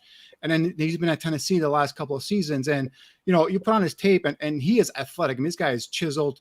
He's got a good, good get off in terms of, that first step process, but he's a developmental guy. He's a guy that's still learning. And, you see here, if he doesn't beat you with his speed and he doesn't get the edge on the outside, he doesn't have much in terms of a counter move. He doesn't have much pass rush. He's still learning the position. And plus you look at his size, 6'2", 250, that with 32-inch arms, that screams 3-4 outside linebacker. So, as much as concern I had with Will Anderson in terms of being a fit, not so much the weight, it's just the arm length and the position. Can he be a hand in the ground defensive end? I just don't see. I see him more as a 3-4 outside linebacker. But again, he's a guy that's developing, that's learning. He's not going to be a guy that's going to come in, I feel, and be an instant, pass rush impact kind of player, as opposed to a guy like Will McDonald that we just talked about. So, I have, he's a developmental kid for me. He's not a guy that I see going in either, day 1 or maybe late day 2, 3rd round, but I don't see him going in the 1st, 2nd round. What do you think, Neil? Yeah. I was going to say, what do you think, Danny? I should have said, what do you think, Danny? Definitely not Danny. Like we like backwards stats, but we're not the same guy. The thing about it is you're going to see him play, obviously in a 3-point stance on film, but out of a 2-point stance, outside linebacker, rush end, type of deal. What we used to do with the old, group that was here in Chicago, it'd probably be a lot better of a fit for him. Honestly, I'm not too big a fan of Byron Young. I really don't like, his feel for the game, and I understand that he is a developing guy, and he's got a lot to grow into, so to speak. But some guys have really good instincts and they have a nose for the ball and are able to make plays based on their athletic ability. And this kid, like Danny said, doesn't have anything in terms of counter move, doesn't have a secondary plan. He doesn't really have anything in his toolbox that will allow him to get home without using his speed and athletic ability. He very easily gets neutralized and it very easily gets washed out. Right. To me, low impact player. He loses the ball as well. Do what now? He loses the ball post snap as well. He doesn't always locate. 100%. And that's what I'm saying. Like I don't feel like he has a really good feel for the game. There's guys that are raw that have really good instincts. So they just have a nose for it. I don't see that with this kid. He gets lost way too easily, and again he gets neutralized way too easily as well. You like a little some things about his size and his testing numbers and everything else. There's things that jump off the screen, but to me he's a liability if he ends up in Chicago. He's got traits that defensive line coaches are going to love, and you can just take that speed, that get off, that again the body, he's chiseled physique, but he's a guy that you're gonna have to coach up and just kind of start from scratch in terms of building up his pass rush repertoire. Talk about keys and reading his keys and being able to kind of be being a two-way defender. So yeah, he's got a long ways to go, and that's why I don't see him as being a guy with those first 4 picks that we have being an option because again, I want someone that's going to be instant impact on the field next season. And I think this guy would take some time for him to get on the football field. Yeah, I'm glad we talked about this because it's one of my concerns heading into this draft is if we are going to take an offensive lineman in round 1, then it's really imperative to try to move either back into the first round, late in the first round, or high up in round 2, because what is going to happen around the middle of round 2 is there's going to be defensive edge rushers who are capable of potentially being excellent players, but they come with such big question marks. And somebody asked about Isaiah McGuire. Isaiah McGuire, I think, is one of the guys who perhaps has fewer question marks than some of the guys we talked about today. What do you think, Danny? Yeah, I'm a fan of Isaiah McGuire. Again, he's another guy that's a little bit raw.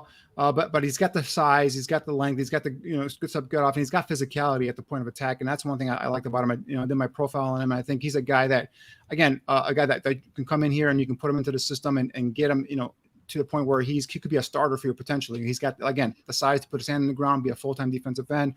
He doesn't have the bend and the quickness like McDonald or some of these other guys, but it gives you a good effort in terms of coming off the edge and being a pass rusher. But again, he's a guy that you kind of have to build up and get out there in the football field. So there are guys that you can probably bring in here just based off of their traits and stuff you see on tape and kind of hope to develop them and grow them. But with the Bears, man, they're such in a situation where that's why we were doing these mock drafts a couple weeks ago. You sat there at number 9, you made a pick, and now you're waiting, and you're seeing all these guys that you could use, whether they're interior defensive linemen, edge rushers, other guys that possible corners in the second round that just go off the board, and you're like, man, it's imperative for him to get that second round pick back somewhere in that 32 to 40 range if he can. That's why I think a trade back would be great, but again, you need two to tango there. We'll see if a team wants to actually come up and give up anything to move up. So, yeah. All right. Well, I think that's a good segue to our next and final topic, and we'll answer some of the questions that I've collected over the course of the show after this. But I wanted to get your temperature on what could potentially be the best case scenario for the Chicago Bears. What are you hoping will happen at this NFL draft for the Bears? And I'll just add this very quickly. Given that I think this is a critical year for Justin Fields to determine whether you're going to give him a Jalen Hurts type contract, you've got to provide him with the very best protection so that he can totally focus on completing his role as the quarterback. And so the great thing about this draft is, in my opinion, there are 4 offensive linemen who are scheme fits who could go in the first round. So at 9, if you do trade down 2, 3, 4, 5 spots and then get that early second round pick, then you've got an opportunity to still land one of those offensive linemen and then attack the defensive line early in the second round. That, to me, would be my best case scenario. Neil, what is yours? That is exactly a scenario that I tried to execute last week when we did the mock drafts.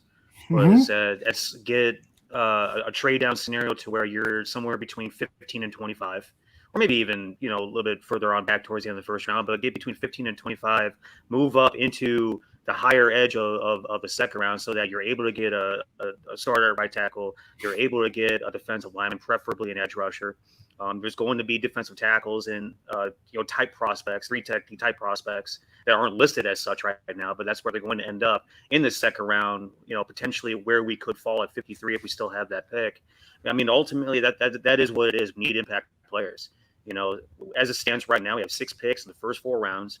Coming out with immediate impact players at defensive end, at defensive tackle, at right tackle. Those are imperative. If you're able to then figure out a way to get a pair of impact interior offensive linemen and then a corner, potentially a replacement at safety for Eddie Jackson. Not sure exactly what Poles is thinking in terms of his contract, but it seems like he could be another guy that, down the road could be a chopping block guy.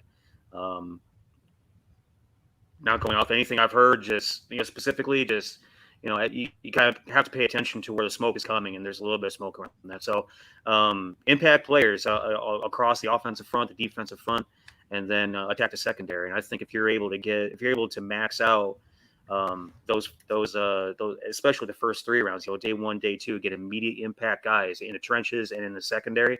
I think that's your first, case scenario, your best case scenario, so to speak. As the planets align and Poles finds players high on the board at all those draft positions, I think that would be absolutely amazing. And then, who knows what's going to happen in terms of deals that could potentially be, from now until next Thursday or actually on draft day. But yeah, what you said, Aldo, is exactly what I try to execute in my mock drafts.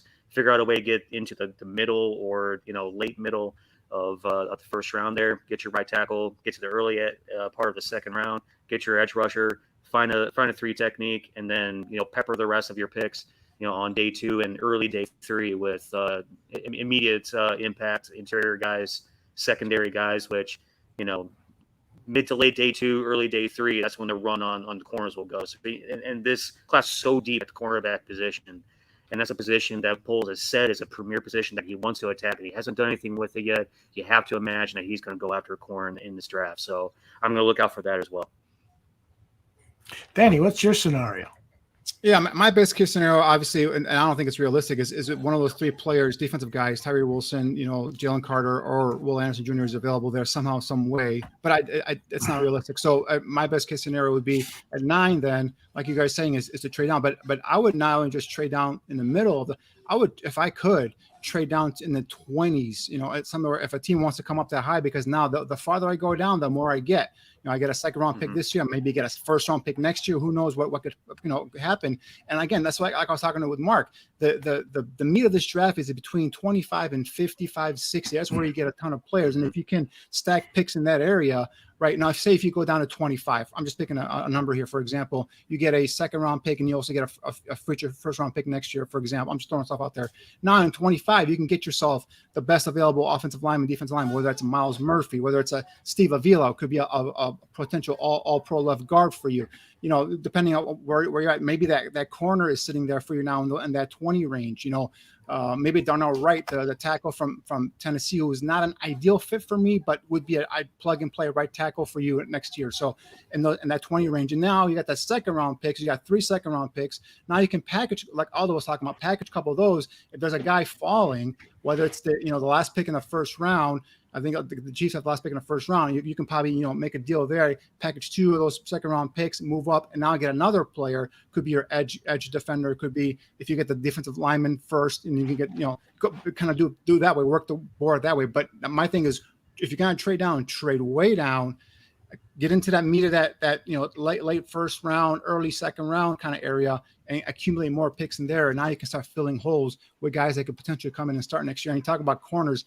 One of my worst case scenarios is if the 3 guys are gone, the top offensive lineman on their board, whoever it is, could be gone. And then now you're sitting there at number 9. Guys, the best potential player on the board could be a cornerback. And and if Poles is sitting there and have to make a pick, I think he would go best player available, and you couldn't blame him because he's got to go corner. Even though I don't want a cornerback in the first round, I'd rather go down in a second round and get like Julius Brents from Kansas State. Love that kid. We talk about Tyreek Stevenson from Miami. I mean, Jatavius Martin, who I know he's listed as safety, but he's a guy that can play some nickel corner for you as well. We talk about Clark Phillips. I mean, there's a ton of corners, Darius Rush, that you can get in day 2 and day 3 of this draft. So that's why I think the best potential is to hopefully trade down. Now, if those 3 defensive players are gone and an offensive lineman is gone, that means one of the quarterbacks is there. And that's where things get interesting. Now we'll see, is all this rumor, all this talk about, teams like, if Houston passes on the quarterback for the second pick, are they going to be willing to trade up? Is Tampa Bay looking to trade up from 19? Teams like that, maybe Washington, maybe even some team in a 20. I wouldn't trade with Minnesota because they're in the division. I don't know if I want to face this guy twice a year, but a team in a 20 can want to just try to come and get their guys. So it's curious to see what happens. That's where I want to see. It's going to be those first 4, first 5 picks are going to be real interesting to see in terms of what happens there, how it plays out for the Bears. So. Yeah, I've got the draft order in front of me. If the Bears were to move down to 20 with the Seattle Seahawks and also acquire the second round pick from Seattle and then maybe give Seattle, a third rounder. No. You're going down 11 spots. You should get this 20 and a second round and maybe even get something for next year. Okay, so that's my hope then. Is if Seattle, if we can acquire Seattle's 20 and 37, then I think we can get the players that we want. Right. I don't care how we get it, but and those Seattle could be going. Seattle could be going. Say for example, they go Jalen Carter at 5. They could be then going back at 20 and trying to get their quarterback, right? And then they're if it's Will Levis or if it's Anthony Richardson if he drops, and that could be a potential partner there. Although that's a good call because that could happen, or vice versa. If they go Richardson number 5, and now there's Jalen Carter's there, and then I say we want Carter. And they'll give them the Bears a 20, and the Bears will recoup that second round pick, number 20, and then possibly a future pick next year, whatever it could be, just how the math works there. That would be an ideal situation because now you're in 20. At 20 now, you could go with, it could be a Miles Murphy, it could be a Lucas Van Ness, it could be a Darnell Wright, it could be Steve Avila, Will McDonald. Those are the guys in that area they can probably look at, and then that would be ideal, I think, for in terms of my best case scenario for the Bears, just to get more picks and get more chances to strike gold here with these players. Would you be okay if the Bears missed out on one of these 4 offensive tackles, Anton Harrison, Paris Johnson, Broderick Jones, and the 4th guy being Darnell Wright, and instead had to settle for a second rounder like Matthew Bergeron? It depends on what I'm getting back. I'm assuming I'm getting back a haul in terms of draft picks. In that case, yes. But if I'm just getting a 3rd round pick to go down, to 20, and then I'm just going to miss on those guys. No, I'd rather stay there, get my tackle of the future, and do that. But if I'm going to get a 2nd and a 1st and a possible future pick as well, that's I got to see what the return is going to be. Again, we could say these teams want to trade up, but again, until they have to come up and actually put forth the capital, the draft capital, we'll have to kind of see what happens there. But yeah. I mean, I'd be okay with a Matthew Bergeron in that 3rd round, or maybe a Warren Carter or Carter Warren, I should say, in the 4th, 5th round from Pitt, and another big tackle prospect. There's Asim Richards from North Carolina. He's mainly a left tackle. He's 6'4", some like him more side of guard. I think he could play left tackle. He's got 34+ inch arms. He's got the feet. He's got the legs. I think he's a guy that could probably get in the 3rd, 4th round as well. So, I mean, there are some prospects here. And again, you're looking the way the Bears are looking right now is, at least what they're talking right now is talking about moving, Whitehair over to center, plugging in Tevin Jenkins at left guard, and now you need a right tackle. So I don't know how concrete that plan is. It might not be concrete. So you might need multiple players to fill multiple positions, but the more cracks you have at this with more picks, I think you have a better shot at filling those holes. All right, we got about 10 questions from the chat. Let's try to get through these as quickly as possible. Cliff asks, how much difference between round 1 guys and day 2 guys? So let me extend that question a little further, Neil. There's probably about 9 blue chip players in this draft, give or take, right?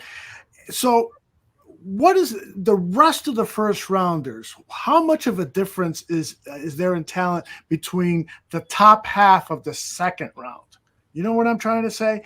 I'm trying to, so that these discussions that we're having about maybe trading down if there are no blue chip players available, is there a considerable difference in talent between the top 2nd round guys and the bottom 1st round guys after 9 or 10? Not necessarily. I think the way you look at it is you're always going to have a discrepancy between number of picks in the 1st round and number of players that are 1st round, grade type guys. You're not. It's never going to be perfectly packaged that way. The thing about it is that the guys that are probably going to definitely be day 2 guys are the ones that have a lot of 1st round type talent, but have some question marks. When it comes to size, when it comes to length, when it comes to field productivity, play history, any number of things could come to mind in terms of why a GM would ask a lot of questions about a particular player. The thing is that if you're going in the 1st round, you better be 100% a guy who's going to be an impact guy immediately. We're talking about, difference making type guys immediately. And if, for a couple of reasons. I mean, number one, that's your number 1 pick in the draft, but also number 2, owners forking up a lot of freaking money now for that 1st round pick, not only for salary, but also your signing bonus is 8 figures. and it's vast. It's very quickly approaching, a quarter. I think what was the top signing bonus last year? Like 22, I think. Sounds Just about 3 right. years ago, the top signing bonus I think was what was it, like 15 to 18, somewhere in there. So I mean, just like the contracts. I mean, we saw what happened with Jalen Hurts this week. He's now the highest paid player in the history of football. We see these contracts, just the bar keeps raising every single year. So the same thing happens with signing bonuses. The same thing happens with the first round money. So you better be damn sure that guy that you're taking in round one is going to come in and play immediately. Because otherwise, you're right, it's obviously a waste of money. But again, that's your first pick. You need immediate impact. You need immediate fixes, and that's why you're taking that particular player in the first round. For me, in terms of taking out the quarterbacks, because I obviously I don't think the quarterbacks are, for me at least, I don't think any of them are blue chippers. I mean, just position players. I think there are about 7 or 8 position players that are blue chippers in this draft. So you're talking about the top half of that first round. So that's what I'm saying. Like the meats and potatoes in terms of like the guys in the second round are between 25 and 60, where you get a lot of these guys that are gonna that are considered second round, late first round, that are gonna come in and actually outperform their draft status or where they were picked. So I think that's why if I get in the meat of that late first, early second round, or mid second round, I should say, area with multiple picks, that's where I want to be. And again, if you can do that with Ryan Poles, that'll be a great move to do, because like I said, you're not a one player away. You're not a blue chip defensive tackle away. You're not a blue chip left tackle away from being a Super Bowl contender. You are multiple players away. I mean, your defense, you have no one on defensive line right now. If you line up around, you have a journeyman Billings, a defensive tackle, who's just a occupier of blockers. You have a guy, DeMarcus Walker, who's just signed as a free agent, who on his third or fourth team. You have no one on the defensive line. So that's the thing, is like you have to build so much on the defensive front, and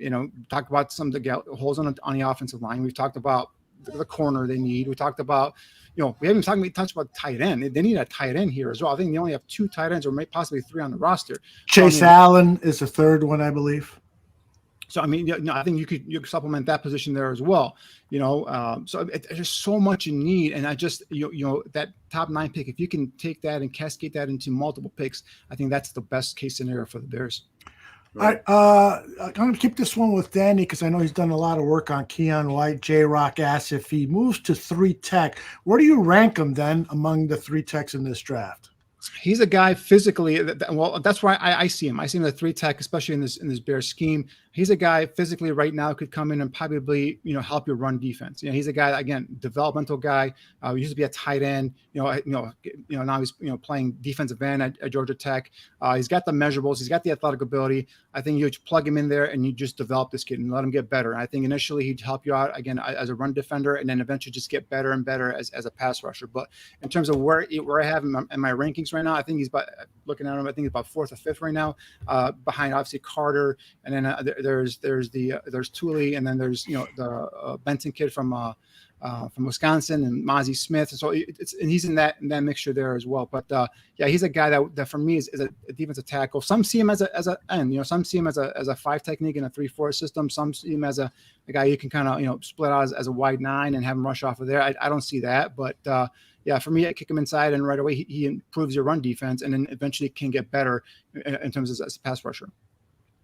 Very good. All right, let's move on. I'll give you this one, Neil. How do you think the Bears are likely to take their first 4 picks? What would you think if they devoted those just to the trenches? I wouldn't be upset about it whatsoever.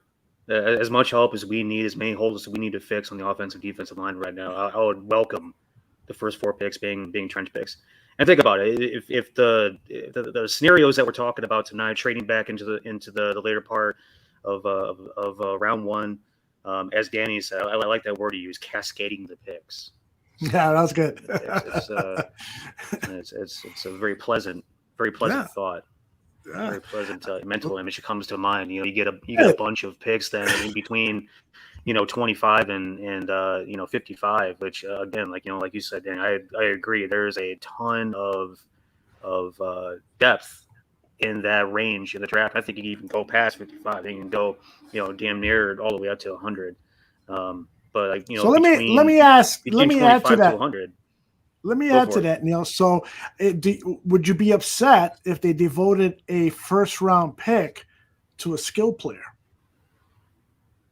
a wide receiver, a running back? And not a wide receiver. Where is he going to play? We just signed our 13th wide receiver in his class. I mean, what are we doing here? The corner position is intriguing to me Mm-hmm. because we obviously have massive holes in the secondary as well. But I feel like the biggest issues we have right now, and I know if I say take a DB anywhere ahead of pick 53, Danny's gonna rip my ass. So I'm I'm coming not after gonna you. say I want to go Coming ahead and after you. take a DB anywhere before 53. But the thing about it is, I just feel like the biggest holes that we have are in the trenches, and that's where the most work needs to be done. Therefore, that's where all the effort needs to be kind of centralized, honed in on in this draft. And if you can get, like I said in my best case scenario, if you can get 4 impact players immediately on the offensive defensive line. Obviously, you need a right tackle. Obviously, you need a defensive end. Get a 3 technique and get an interior guy.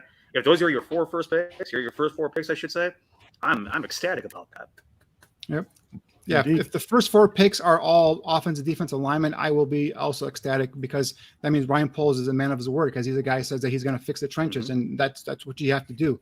You take a receiver, or that's what. It's not that the corners in the first round aren't good. I mean, to me, Devin Witherspoon is my top corner as opposed to Christian Gonzalez, but it's just that you need without a pass rush. I don't care. You can have Ty Law back there. You can have, Deion Sanders in his prime. If there's no pass rush, these receivers are going to get open. That doesn't matter what your corner does. That's why I don't understand in terms of the way he pulls his building his team. He's building it backwards from the defensive backfield last year with the first 2 picks. And then this year, his big signs are linebackers, and that's what I'm saying. I'm like, all right, then he's got to be, attacking the defensive front with the draft. And if you go and you use a first round pick on a receiver or a running back, or even a corner at that point. And I'm like, what are you doing? Like, you need to build the trenches. And, if your offensive defensive line sucks, your team sucks. I've said it multiple times. You got to invest. And if your first 4 picks are, for example, just throw names out there, Steve Avila, Dooley, you're talking about, guys like, Will McDonald, these are guys that can help you right up front right away. Paris Johnson, for example, these are the guys you need right now to build this team and build this core. And it's got to go. You have to go offensive or defensive line with the first 4 picks. A running back or a receiver early would, I think, drive all of us absolutely batshit crazy. Mm-hmm. If this was a very limited corner class, I could maybe stretch to try and pretend to understand taking a corner early. But we've talked several times before about this corner class. It is so deep. You can find guys in between 30 and 100.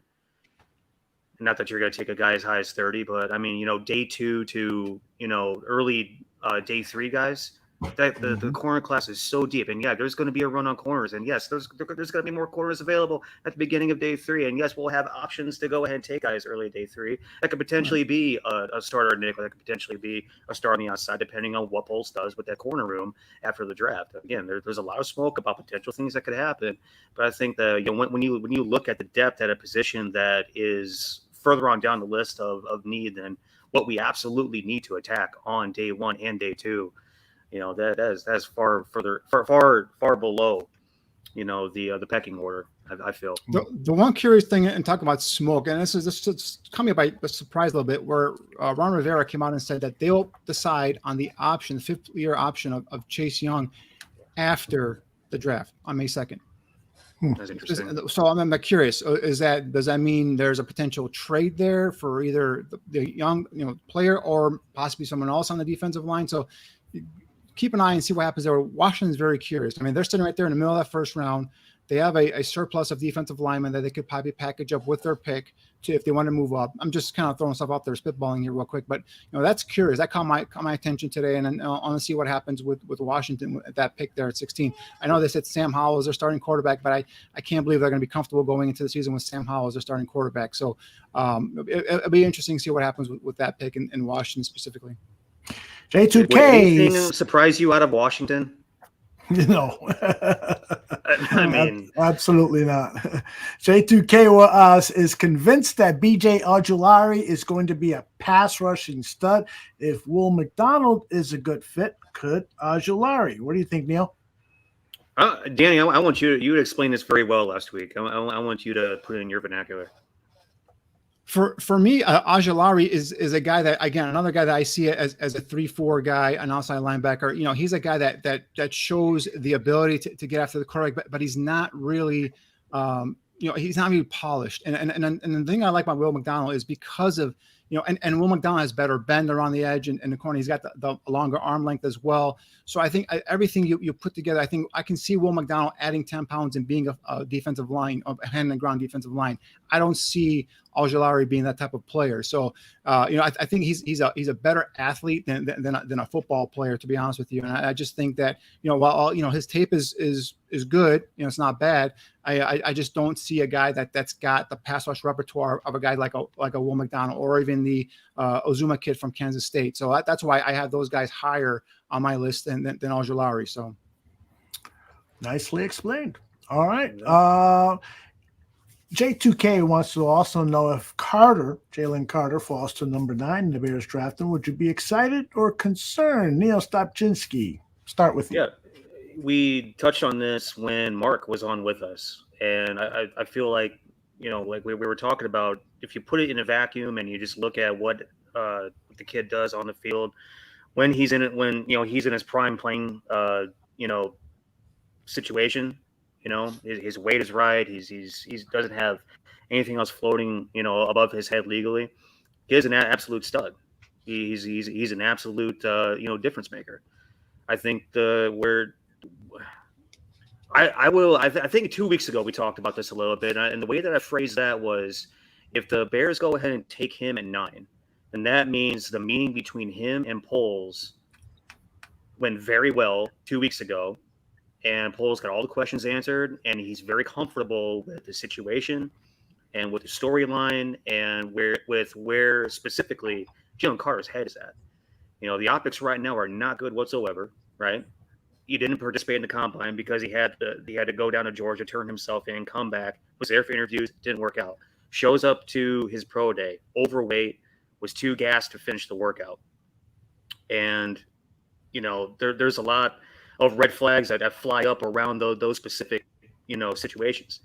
But I feel that if Poles goes ahead and pulls the trigger on Jalen Carter at 9, then he's extremely comfortable with the entire situation. The questions are answered. He vetted it out to the furthest extent that he possibly could. And, hopefully that means that it's going to be a non-issue. And at that point, I'll feel comfortable, because I think there's one thing that we've learned about Ryan Poles over the course of the past, year and a half, is that the guy is very disciplined and he's very, calculated in the moves that he makes. He has a plan. And if there's anything that doesn't fit within the plan, he's not going to stretch. He's not going to lunge. He's not going to, cut off his nose to spite his face, so to speak. So, yes, I'll feel good about it. Danny, you got a finishing thought?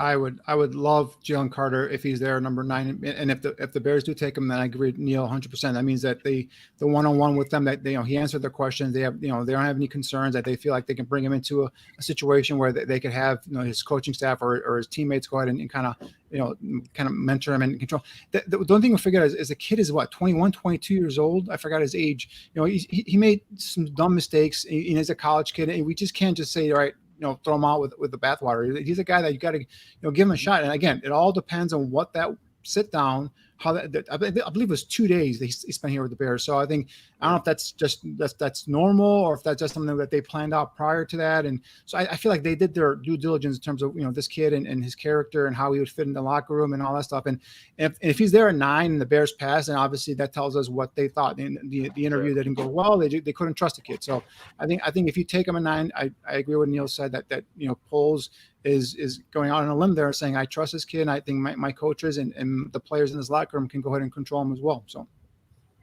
I got to say that I'm going to withhold judgment until I hear the post-draft press conferences to learn more about how that interview process went. Because if teams that are also looking at Carter and would love to have Carter on their roster bypass him, and he's still available at 9, that to me is a red flag. So I will withhold judgment until I hear what Poe says, until I hear what the young man says, and also what I hear from some of the other coaches, some of the other GMs when they're asked that question, why did you bypass Jalen Carter? So it's a tough situation, but there is no doubt at all that if he checks out and if he's a halfway decent human being like Neil Stopchinski is, then I want him on my team. All right. I've got some dumb shit in my past now too, Aldo. I turned out to be all right. Yeah, indeed. Oh my gosh, I don't think you did as many dumb things as me. I was doing dumb things last night. Anyway, what's the scoop? Contest at some point. There you go. Let's talk. Jordan wants to know from you, Neil, what's the scoop on Emmanuel Forbes? I imagine you had something to do with, or at least knowledge of his recruiting down at Mississippi State. Yeah, so he measured in at his pro day at 170, and he has had several top 30 visits to various clubs. And one of the clubs who I actually got the word of Will McDonald's pro day weight said that they loved having Emmanuel around, doing a phenomenal job on his visit. Great kid, stud, has to fill out, but elite ball skills. And I think I would think that there is plenty of smart humans in the NFL that are thinking along those same very lines that will take him pretty high just because he does have the elite ball skills. Perfect example of difference between a first round player and a second round player. He's got first round talent, but he's got some question marks. Is he going to be able to fill out enough to be, to be a productive player against the run, for instance?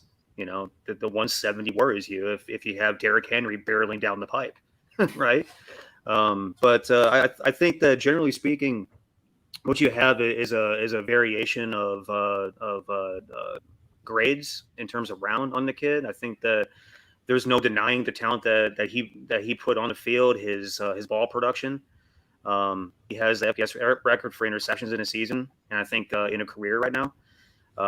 There's no denying that he is an absolute impact player and a stud as a corner at the college level. It's just a matter of, do they have the right plan in place to get him to where he needs to be physically? And I think the smart humans in the league will figure that out pretty quickly. We'll take him pretty high. I don't think he gets out of round 2. All right. Last question, guys. I can keep going. It's up to you guys. Whatever you guys want to do. All right, I got 2 or 3 more, so let's go with this one. J2K says, who's one of your favorite prospects in this draft who isn't getting enough love and you'd like to shout out? Both gentlemen are thinking about it right now. There's so many guys. Yeah, there's a lot of guys. I'll tell you one thing. There's been a lot of talk in the chat room about drafting a tight end, and there's so many good ones here that are like early day 3 guys that I would love to have on this team. I've talked about the slow-footed Payne Durham, but what I saw at the Senior Bowl was a guy that got open, a guy who's got really soft hands, a guy that can block well, and there are guys like Croft. He's another good guy. Josh Wiley. You name it. There's just some really good guys. And then Danny brought to my attention Jake Bobo, the wide receiver out of UCLA. And this guy looks like he could become a really sterling move tight end. Mm-hmm. He's being mocked by the prognosticators in round 7, some as a wide receiver. He ran like a 4.9. So, I really do believe he's a move tight end. He's got the frame to be a good blocker. Jake Bobo would be another interesting pick. Neil, what do you got? Did you say me or Danny? Neil. I said, Neil, What do you got? Yeah, man, that tight end position, it's very similar to corner. A lot of depth and a lot of talent that's going to be available 3rd round, 4th round, 5th round. Guys that are going to come in and be immediate impact guys. I think last show I talked about that kid from Old Dominion, who I think is incredibly intriguing. Maxed out at top or second best in every single testing category at the combine. Absolutely blew up his pro day. And in terms of character, top class. he started off at Penn State, transferred out of Penn State to Old Domain to be closer to his family. Very blue collar, a work ethic, type kid. I think he grew up on a farm, something like that. I don't know if that's 100% accurate, but it has that kind of feel to it, right? Just very, very humble, lots of humility, high character kid. I love the Payne Durham kid that we've talked about several times on the show. Watching all the Purdue that I have watched this year, the kid always stood out. Him and Charlie Jones are two guys that I would love to have in Chicago.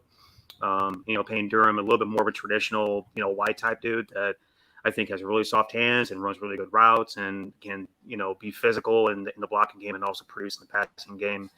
That the South Dakota State kid I really like. Was there another one from also North Dakota State too?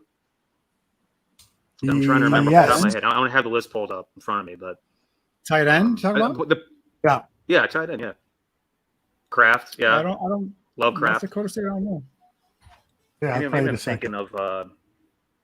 The point is that there's a ton of depth, a ton of mid-round depth of long, athletic, productive in the passing game, physical in the blocking game type of guys in this draft. And Noah Gindroff. Noah Gindroff. Yeah, I think that's the guy I was thinking of. Yeah. Will Mallory from Miami. Yeah. James Hunter threw out the Laporta kid from Iowa. I really like that kid too. Love him. Yes. That's my guy. Yeah. Sam Laporta. Yeah. There you go. Mm-hmm. Yeah. We'll mess around enough and fall, bass backwards into a tight end, in day 3 somewhere, and we'll be pretty happy that we did so. Indeed. Yeah. The guys I've already talked about Thule. I've talked about Will McDonald. I've talked about, but some in terms of Julius Brents is a corner from Kansas State I absolutely love. The guy's got some dog in him. He's got, great length, 34-inch arms, is 6'1", 200 pounds. Yeah, the guy can play zone, off man, and can play, cover. He's a guy that I really like a lot. Some guys on let's see, Sam Laporta we talked about in terms of tight end. Derek Hall, the edge rusher from Auburn. I think he's a guy that can come in and contribute right away. Again, he's a guy in the second round range there we talked about. Steve Avila is a guard from TCU that is really. I thought he might have been too big for this scheme, but put his tape on, and the guy's athletic. He's a people mover. He's a plug and play left guard next season for you. Steve Avila, the guard from TCU. A mean physical dude, man. Yeah, Marvin Mims is a receiver from Oklahoma that 4th round range probably is a guy that I absolutely love. Gives you that speed element. Jaden Reed we talked about, in terms of his big play potential as a punt returner, as a guy that get the ball in his hands and make some plays on the field.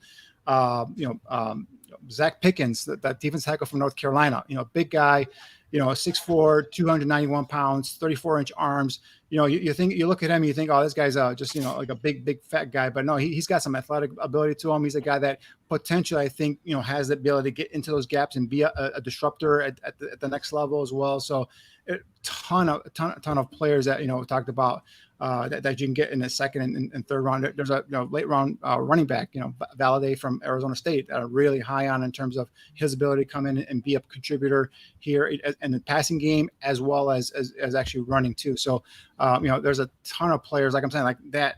That second and third round, even some fourth. Redmond, the defensive tackle from Oklahoma. He's a guy that's got some injury stuff, in terms of missing games with knee issues and some blood clots and all that stuff. But a guy that again, you put on his tape and he flashes. He doesn't have the bend you look for or the lower half flexibility for a 3 technique, but definitely a guy that can, potentially get in that gap and make some plays too. So Redmond from Oklahoma is a defensive tackle you can probably get on day 3 as well. So a ton of play. Yaya Diaby is a guy from Louisville, defensive end, absolutely went to the combine and blew up in terms of his measurables and all that stuff. And again, a young physical defensive end that's developing and getting better. So I can go on and on here in terms of guys that haven't gotten any love, but are going to be, pretty good players at the next level.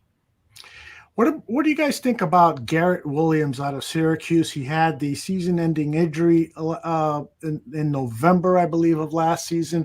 He probably won't be ready to play in 2023, but he was headed to be a 2nd-round pick, and now will probably be a 4th, maybe even 5th rounder because of the injury. Do do you like the idea of drafting somebody like that in the 5th round, stashing him, and then having him ready to go, particularly if Jalen Johnson isn't signed for the 2024 season? What do you think, Neil? Yeah, I think we have to do something in terms of multiple picks at the cornerback and even the safety position in this draft. I don't think that Poles is particularly committed to anybody outside of Jalen Brisker in this locker room right now. In terms of the secondary, I think there's a lot of things that need to get figured out. I think Kyler Gordon has a pretty pivotal year to prove himself at whatever position he ends up playing. And they've kind of experimented a little bit at nickel. I always kind of felt that he was going to be an outside guy.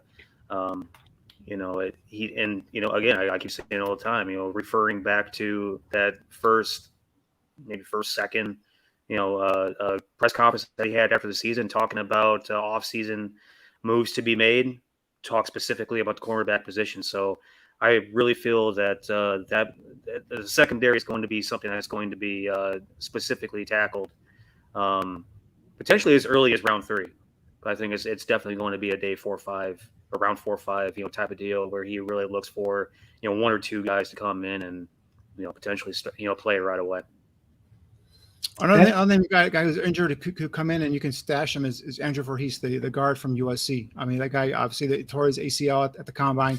He's a technician inside, or whether it's left guard or right guard. He's a guy that can come in. And he's sound in his pass pros. He's pretty good in terms of as a run blocker as well. So Andrew Voorhees is a guy, won't play this year. I don't think he's going to play this year. But again, if you get him in the 5th round, if he drops that low, you have extra picks there. Grab them, stash them, and you have an offensive lineman that you can plug in next season to go ahead and compete in one of those interior guard positions. All right, good way to end the show, guys. A 2-hour mark exactly. You were very kind with your time. Thanks to Mark Schofield. Thanks to Neil Stopchinski, Danny Shimon. These guys will be here next week for round 1 of the NFL draft.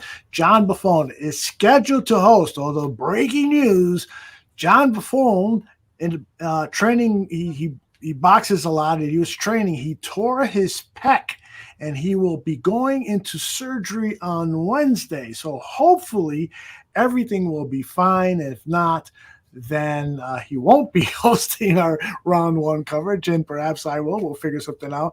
But pulling for John to have a successful surgery, and most of all, the Bears to have a successful draft. Guys, you're the absolute best. I will let you go, and make sure you subscribe to our YouTube channel. Those of you out there, you will get alerts every time we're live, and we'll all see you next week. Take care, everyone.